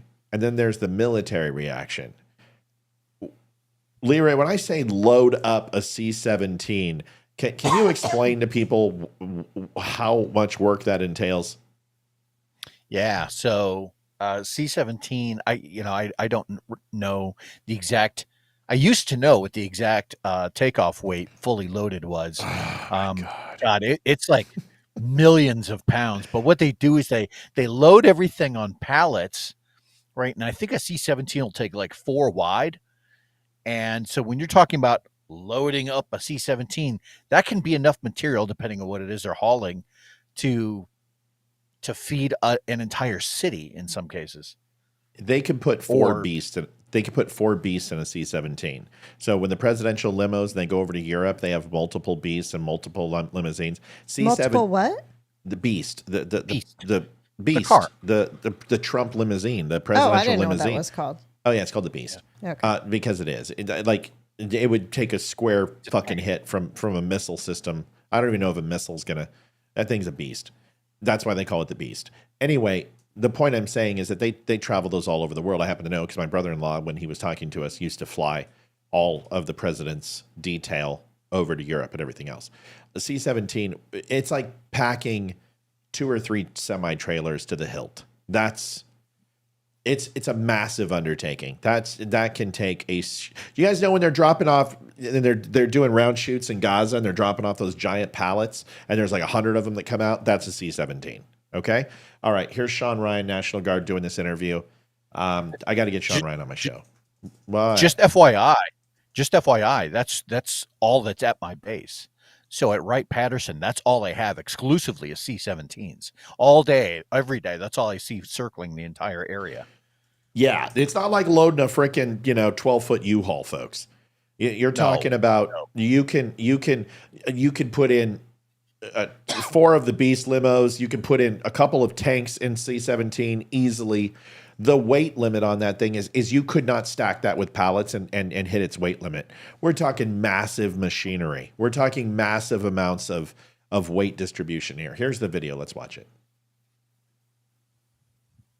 Yenny's comfortable. So I started getting a lot of messages to my Instagram from actual aircraft commanders, squadron commanders. No kidding. I had a squadron commander from North Carolina reach out to me. They had to load a C-17 full of supplies just to take a photo op for Kamala, and they never sent the bird. Wait a minute, what? They loaded an entire C-17 full of supplies for the hurricane victims just for Kamala to go there, take a photo, take a video, and they never sent the C-17. It was just a full. Serious? Yeah, that was a National Guard, North Carolina National Guard unit. That was a 06 that reached out to me. And then I had another. He reached out to you to tell you that they did a photo op and with the. Leroy, tell them what an 06 is so they understand in the Army National Guard what 06. Well, in the Army, that'd be like a captain? Yeah, captain, right? No, not in the Army. That'd be colonel. You're switching them up, colonel, or light colonel. Yeah, colonel, a full bird colonel. Yeah, it would be a full colonel. 06. Okay. Yeah. The intention of never sending. Never sending. It was just a photo. 05's light colonel. Colonel, you're one step away from Big Star, right? So a lieutenant colonel is going to have the silver oak leaf. No. I'm talking about general. Oh yeah. You're one step away from general, which is like 12 years.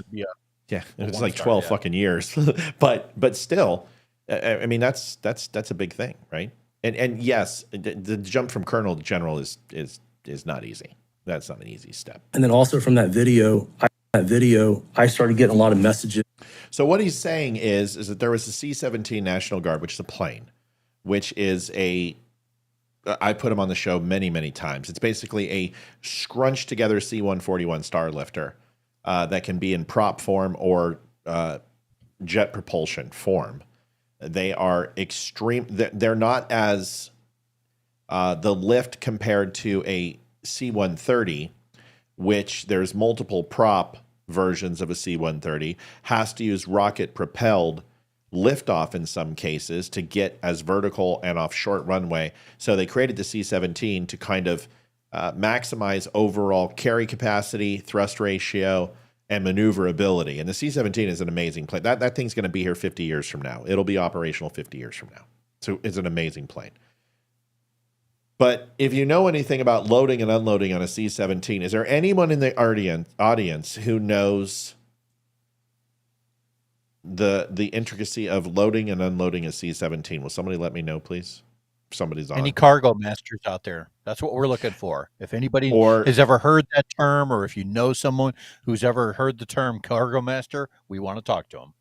Or if you're a person who has actually supervised or overseen or worked attached to a C-17 who would know the loading unloading process. I'm just going to wait a second or two. Let me ask a question, Leroy. Yo. What's easier, packing or unpacking? Oh, unpacking. 120,000%. Now, does anyone know a C-17, when you're loading a C-17, what those pallets roll on?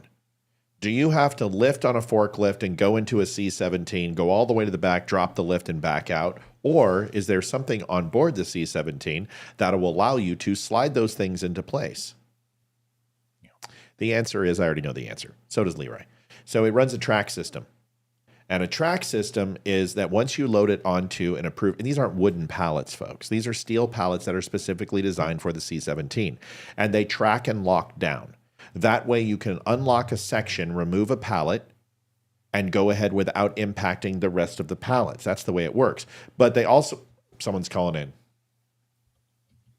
I don't know if we're going to need it, Mel. I already dived into it, but go ahead.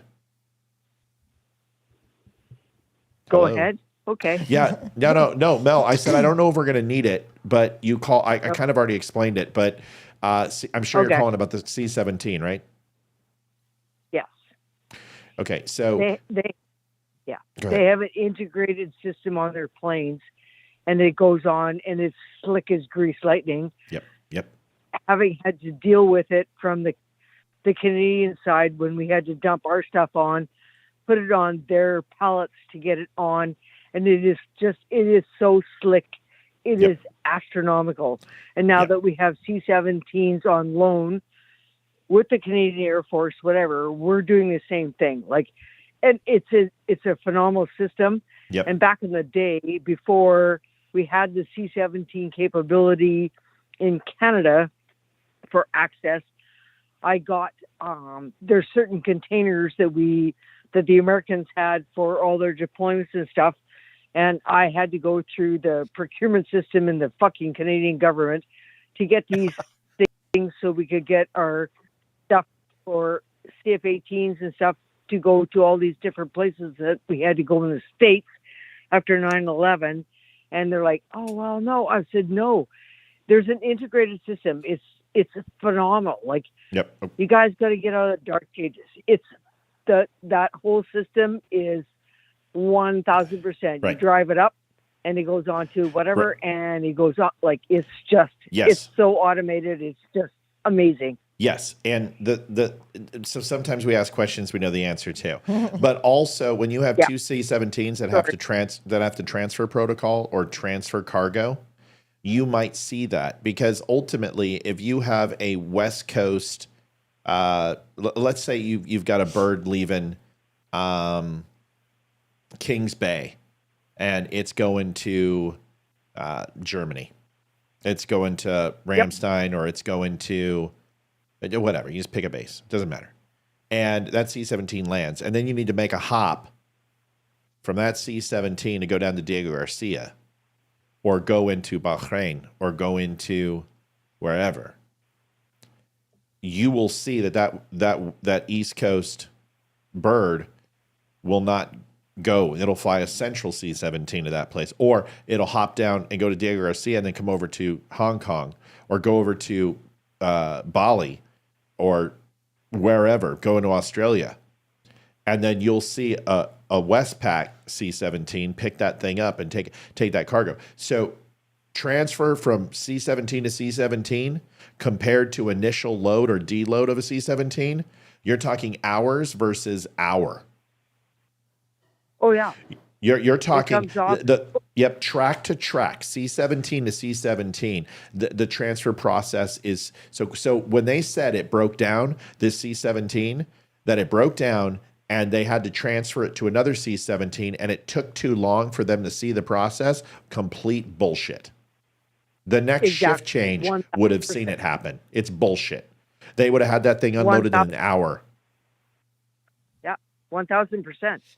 Because even when you transfer stuff from 130 to a C17 to go wherever, all the containers, and we've been now trying, and I started it back in the day after 9/11 to get the containers in Canada to go to be compatible with aircraft loads with the American planes, because that's who we always deal with.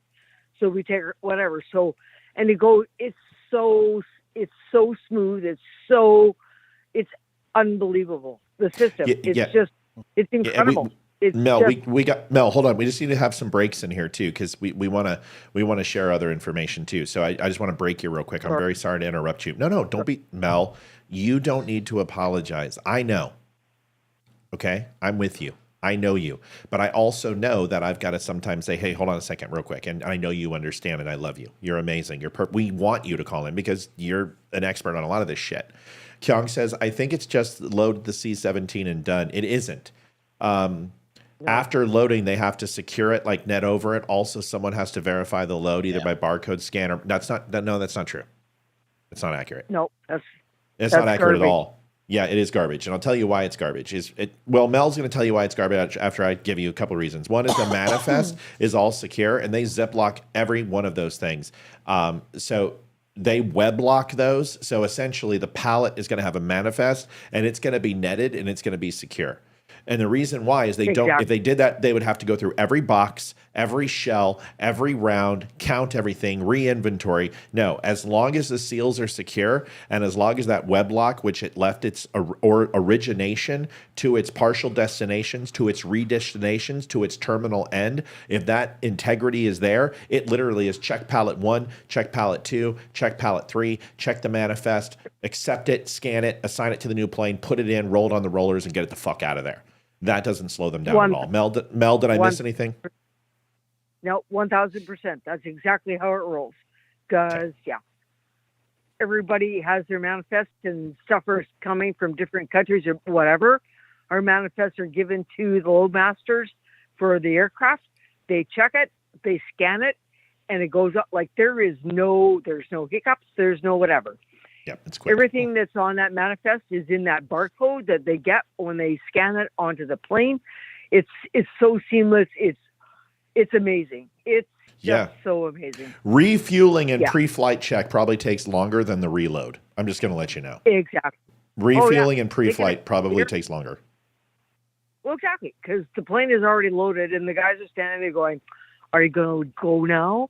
Yeah, no, because I've watched it. I've been there. I did it in Salt Lake City. I did it in Savannah, Georgia. I've done it out of my own country because I was had to go and do some of these shipments and do whatever. And I'm like, oh my God, it was just, and that's when I came back to my country and started this whole system to get these containers that can go on all the aircrafts that go, because all of our stuff goes on U.S. aircraft. And then now that we have the C-17s that are on loan to us through the whatever, and now Trenton's, they're coming back going, "So where do you get these?" I said, "Well, you just order, like whatever." I started this after 9/11, and I fought hard and dear in Canada to get these. So this system for our guys to go and tag on to the U.S. Air Force, like whatever, to get on these planes, because I did low manifest for the Canadian planes, as the 130s that we have here, blah, whatever. I did all that shit. So I was like, no, this is just so awesome. It was so easy. It's just like, okay, this is what's inside the container. This is the weight, and put it on. There's no hazmat. There's, hazmat separated from, so it was just, so yeah, No. Mel, real quick, the one thing I want to make clear, don't be sorry, Mel. Don't ever say sorry again. I have to interrupt a little bit, and we know why, because we got to keep the show moving. So I want to make sure I clarify something. If you have somebody leaving Kings Bay, Georgia, and they're bringing over engine parts from VF Squadron, okay, and it goes into Poland, and then leaves Poland and goes into Ramstein, okay. Or it goes into Gates or wherever else. Understand that it's not going to be a full unload. Like, they may have parts in there that are going to end somewhere in the Philippines or Diego Garcia or Yokosuka, or excuse me, Yokohama. So what they'll do is that they will also, who will do a flight halfway around the world, they may go from Kings Bay all the way to Japan. It depends on the load. So understand, it's just like a normal, when you go ahead and pack up for a move of your house in California and it takes 14 days, it's because they're going to Utah and taking somebody else's house too. They're going to go over and stop in Colorado and take somebody's house. And they're going to unload at different times, right? That's the way this works. So the same thing with the military is they're going to go ahead and pack a C-17 full at Kings Bay, but then dump half of its load in Poland, reload in Poland, and then move that down to Diego. Go ahead and dump 12% in Diego, fly to the Philippines, go ahead and unload 8 and put on 4. And then, you know what I'm saying? So this is unloading a C-17 is like grease for these guys. They do it all the time. So if you have a mechanical failure in a C-17, like they said, they're full of shit. Because ultimately, if you have a bird that's dead, it's actually even going to be quicker because you may have to rearrange some of that load that's going to be carried in order to fit the accommodating load. If you're just transferring one load C-17 to another C-17, it's grease. Yep. It's just grease. Well, and every load is different. So if you have stuff going to different places, they're all identified in their own little packages, just like it is with UPS or FedEx or whatever. Right. It's done the same way. That's how it rolls. It's not just everything gets put into one big huge whatever, and now you have to go and find this and find that. But that's not how this rolls. It's all done. It's so streamlined. It's so perfect. It's just amazeballs. And I was really, my first encounter in Salt Lake City when I had to get my stuff from Canada off a C-130 onto a 17 going to Savannah. I'm like, holy crap. Mel, I gotta go.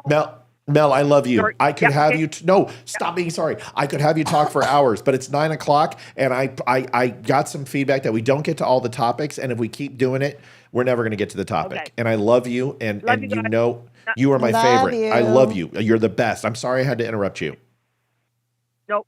Nope, all good. Bye, guys. Mel. I love you, kid. She's one of my favorite people. Mel is amazing. And there's just understand that just because you see something in the show, you don't know our full story. I know Mel. I know all her struggles and what she's gone through. She's an amazing human being, and we don't need to talk about that. But I have a shorthand with her, and she knows that I have to interrupt her sometimes, and that's okay. There's nothing wrong with that, because if I don't, I love the woman dearly. She'll go on forever, and she knows it. So that's why she's like, sorry, I was going on too long. But she never calls in unless she knows what she's talking about. And I'm really glad she did. I had a feeling she would know. Yenny figured out how to get her face on camera. That's great. Yes. She's very happy. Well, that's why I got that thing, so she would be on. I got to show Gutfeld. Oh, gosh. Oh, my goodness. I did this. I have to hit every topic now because I was made to feel guilty. Enjoy this, folks. This is what we were going to start at the beginning of the show. Don't drink anything while you're watching. It's very funny. Oh, my gosh. Let's try to listen. Let's not try to laugh too hard so everyone can hear and enjoy this. I figured this would be great to play. Here we go, everybody. 6 minutes. You will not be sorry. This is fantastic. Gutfeld, I love him, man. I really do. He's so fucking smart, too. So we called both candidates on our own, and they agreed to debate here tonight. Ooh. Please welcome former President Donald Trump and Vice President Kamala Harris. So, Vice President Harris, I go to you first. You've been doing a media blitz this week. Do you think it's helped you with voters? Look, Greg, I'm going to be clear. All right? I want to be clear. I grew up in a middle-class family. All right? You know, and our lawn, it was so green. And I know that, you know, that's what the Americans really resonate with. Now, look at the week that I had, right? You know, hurricanes come and go, but call her daddy, Howard Stern. You know, he let me sit on a speaker.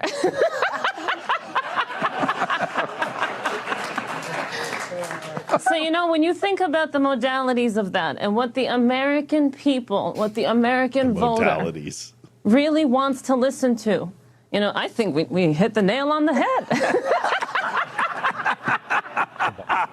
Mr. Trump, would you like to respond to that?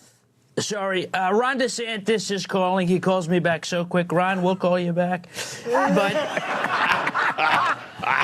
she rhymes. She does a nursery rhyme. Nobody knows what she says. One fish, two fish, red fish, dumb fish. We know she's a dumb fish, but she couldn't answer one question about what she would do differently than Biden. She could have said, I won't fall off a bike. I won't fall up the stairs. She could have said, I won't die as president. What a layup. I won't die. He could be the first president to be assassinated by time. She'll be the first president to be assassinated by stupidity. Think of that. All right. Next question to you, Mr. Trump. What's something you would do on day one if elected again? So I would not have men in women's sports. Could you believe we're even talking about it? The only balls on the court should be for dribbling, right? For dribbling. And I will end the racist, think of it, Greg, the racist DEI, right? The DEI, because think of it, she was the first DEI hire, the first autistic hyena in the Oval Office, and we're going to put an end to it. We're going to put an end to it. Vice President Harris, do you want to respond to that? Let me tell you something, and I want to be clear in case I haven't been clear in the past, all right? On day one, my administration is going to ensure free food for everyone. On day one, clean drinking water.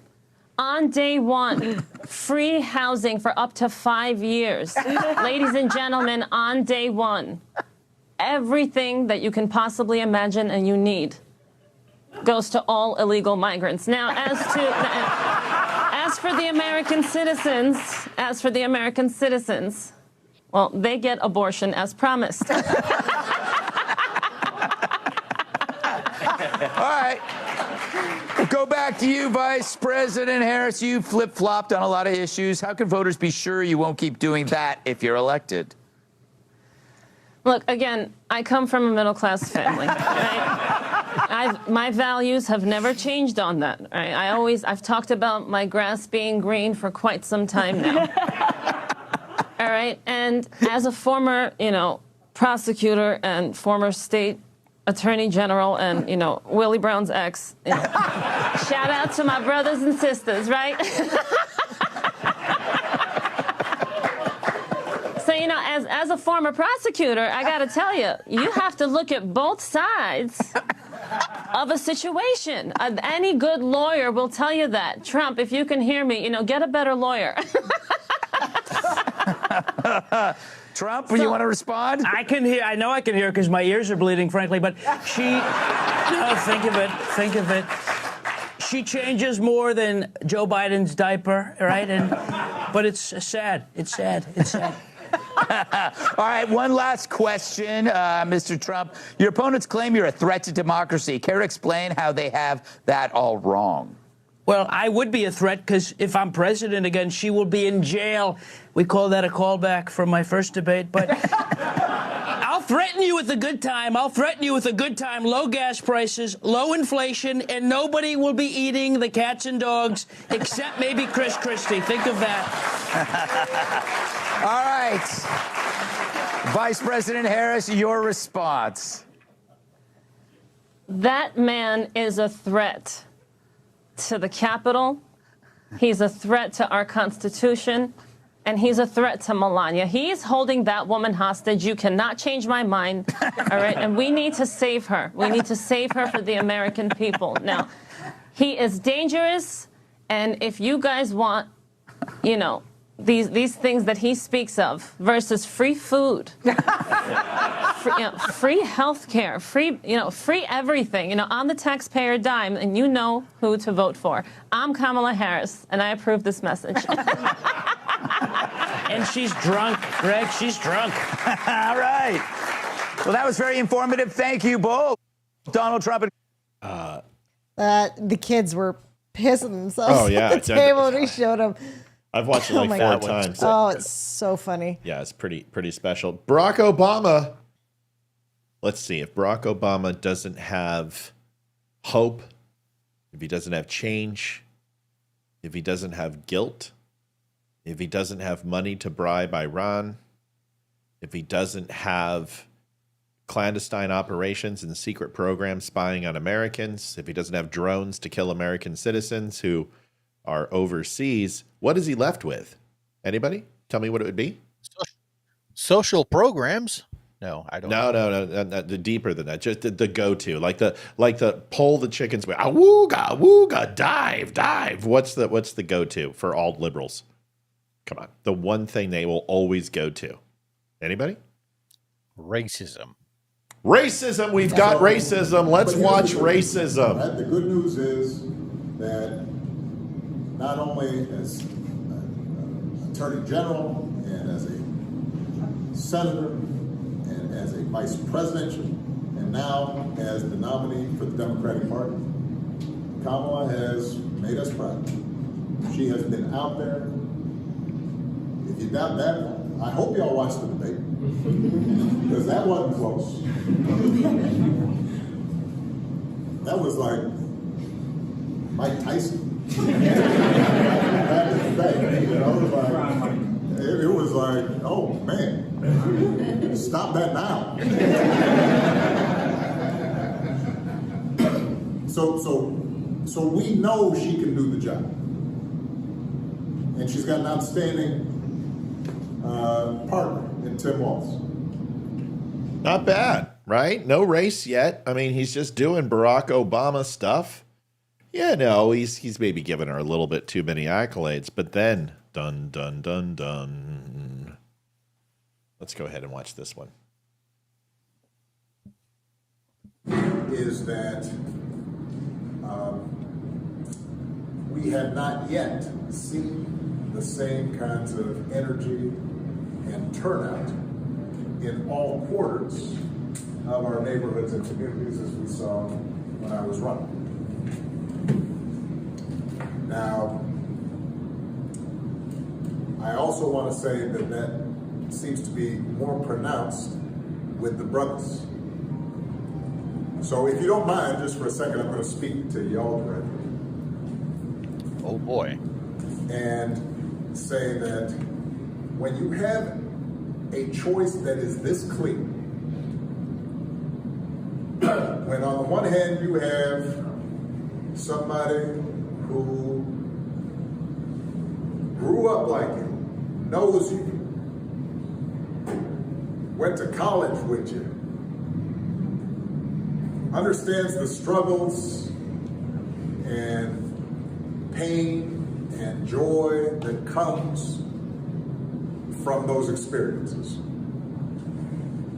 Who's had to work harder and do more and overcome and achieves the second highest office in the land.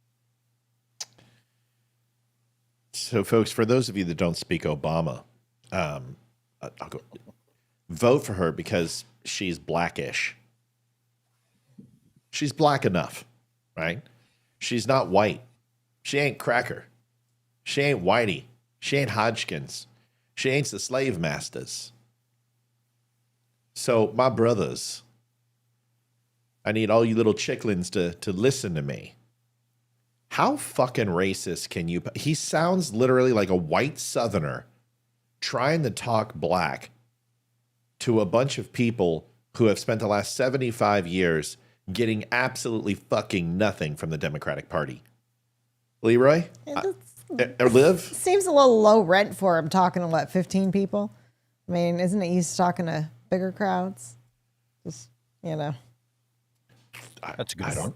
Maybe the Black Panther numbers are down. Yes. I don't He looks really old, though. Leroy, I know he's gotten older, but is identity politics, Liv? Is this what it's going to take? Yes. Is it really them guilting black people and saying hey, this turnout that we usually see from you guys eating at the trough isn't as good as it usually is. You boys need to get out there and go do what you're supposed to do, which is vote for Democrats because you're black. Holy fuck! How does anyone not go, hey, I know you were the president and all, and I'm supposed to respect you, but we ain't no Uncle fucking Tom either. And I don't know why you're trying to pretend like you're from the fucking hood. But you're an Ivy League educated, multi-fucking millionaire. And you were more white than you were ever black. You were more Islamic than you were ever black. I'm sorry. No. Lambda, he is not. Go ahead, Leroy. It started with Biden. You got more questions, but I tell you, if you have a problem figuring out whether you're for me or Trump, then you ain't black. He just followed his vice president. I think Donald Trump's been in more black people than... Oh, gosh, darn it. Than, That's horrible. I'm just saying. I bet Donald Trump's blacker. I mean, Donald Trump's more of a pimp than Obama. Are you kidding me? I mean, that guy gets pussy everywhere. He has gold bling everywhere. He's got a toupee. Come on. He's more pimp than anybody. If he wore a purple suit, that would be it. I mean, goldfish in his shoes. Wow. Go ahead, Leroy. That's not racist. It's called funny. Freaking funny. Whew. This is just another case, another example of the ubiquitous examples that we always get from the left of them absolutely desperately needing to hang on to color. We want you to do this because of your skin color, not because of policy. Because if you go by policy, oh my God, you're going to see that, yeah, you really did have more money under Trump versus Obama or Biden. We have two choices during this election. Really, we have two. This is either going to be about personality or policy. Trump, he's pissed off a lot of people. I get that. But the moment you buy into this victimhood mentality crap, the moment you do that and say, oh no, we need to help more people. We need to spend more money. We need to look out for people who can't look out for themselves. That is so degrading. And everything I just heard from Obama, just endorsing that fact that if you're black, you need to do this thing. You need to align with the rest of your group, because if you don't, you're somehow, I don't know, excommunicado. I don't know what that is. It's gross. Stop looking at skin color. Start looking at policy, and let's make our decisions from that. Right? Pretty safe to say. Nice to see that we have so many people on Twitter. We are beating the conspiracy theory show on X, which is nice. They have 41, and we're right up there with Friday Night Police videos, so we're doing really good. By the way, Barack Obama's mom, and he lives in Martha's fucking Vineyard. Okay, he's as white as I am. The only thing black is the picture is not in color. So his mom is white. Barack Obama is not a Catholic. He's a Muslim. You can read his papers, his thesis. You can see the way he's trying to talk now. And I don't have a problem with Barack Obama. I think he was one of the best orators since Kennedy. But that only goes so far. Okay? Now, if it was a choice between having Barack Obama in office or Joe Biden, oh, fuck, that's so fucking clear. Or Kamala Harris, the answer is we know. I would pick Barack Obama in a New York Minute. I'd pick Bill Clinton in a New York Minute. I don't care. I don't want any of them. That's not the hypothetical. The hypothetical is, who do you want? I don't want any of them. Yes, we get that. But Obama at least kept things status quo and just basically created more racial division in this country than the 1960s.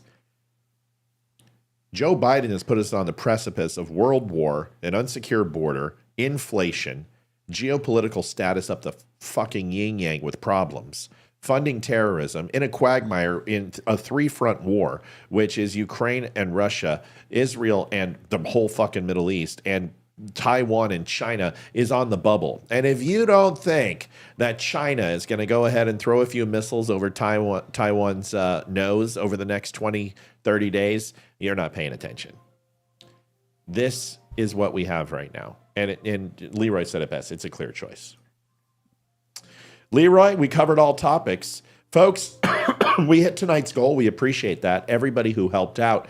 If you have not had a chance, and we only try to ask 3 times a show, at the beginning, in the middle, and the end. But if you go to thedumshow.com/donate, there's a page set up for you with Venmo, PayPal, or you can mail a donation to the show. And we are 100% paid for by you. Wimkin, they're our sponsors, wimkin.com. Best free speech social media platform. They are a mix between Instagram and Twitter and YouTube and Facebook. It's a one-stop shop. Go take a look. You can watch the show there live. You can participate with a whole bunch of dummies who are on there watching us. And then we've got our page on there. Go create an account. Make sure you make a profile picture. Make sure you put in your email. Make sure you sign up for the account and fill out the whole thing. And then in the next 24 hours, it will be approved. You will not get an email because they have shut down. They don't want the competition. So Gmail and Comcast will not forward you an email because they're a bunch of jerks. But you will go ahead and just remember your username and password, sign in, and you'll be on Wimkin. Give it a shot. Take care of it for us. We would appreciate it. If you have not had a chance, thedumshow.com/donate, and anything helps. Doesn't matter. If you can't afford that, please like, share, and subscribe to the show. We are on weeknights at 7 o'clock. We have a recorded show and a news channel at thedumnews.com. You can go and buy some shirts, some coffee, hats, and all a bunch of stuff. We're a 5-star rated show. We have a diamond transparency rating, which is one of the best ratings you can get. We are one of the top 10% shows and product sellers on the internet. This is no joke. 200 verified 5-star reviews, thousands of transactions, and everybody loves the stuff. Go to thedumshow.com, take a look, and get it for you. Leroy, 1 minute. Go get him, buddy. We have covered so much, and I've had a lot of fun on this show tonight. Me too. We covered everything from the C-17 and the fact that Matt does not have an expeditionary medal. We've covered quite a bit. And bigger penis. I will say this, just as a quick Leroy update in terms of Poly Market and everything related to the election. Currently, Poly Market shows Trump at a 54.1% chance of winning and Harris at a 45.6% chance. Election betting odds, it shows Trump at 53.2% chance of winning with Harris at 46.1%. This has been far more accurate than some of the normal polls. So when you're hearing 270 polls or Rasmussen or things like that, generally speaking, where people put their money, are willing to put their money where their mouth is, tends to be a better indicator of where the country is leaning. And with that, I think we're in a good spot, but we need to make sure that we're getting that message out. You need to make sure that come election day, if you haven't already voted, encourage your neighbors to vote now, right? But that the day of, that you are literally saying, hey, get in the car, let's go, take your peeps up to the election stations with you. Make sure that you're doing that. That's all I have. And mail in, redundancy. Mail in and then go in day of. Yeah. Check your voting registration site at your .gov to see if your ballot's been accepted. And if it hasn't, show up day of. Redundancy. If you have not watched the Christian video of why Christians need to vote, please go and watch it. I think it's a pretty darn good 20 minutes, and you will appreciate it. Folks, this is the most important vote of our life. I don't care if you have a bad hip. I don't care if you're tired. I don't care if you're sick. I don't care if you're bedlam. There is a way to vote for you, and you can request an absentee ballot if you absolutely need to. There are ways to vote. Do not miss this vote. Get out there and do your civic duty. You don't get to call yourself a patriot if you don't vote. I'm sorry. I think it's a prerequisite to be a patriot. If you care about this country, remember this. At the very least, your vote cancels out. A vote for good is a vote against evil.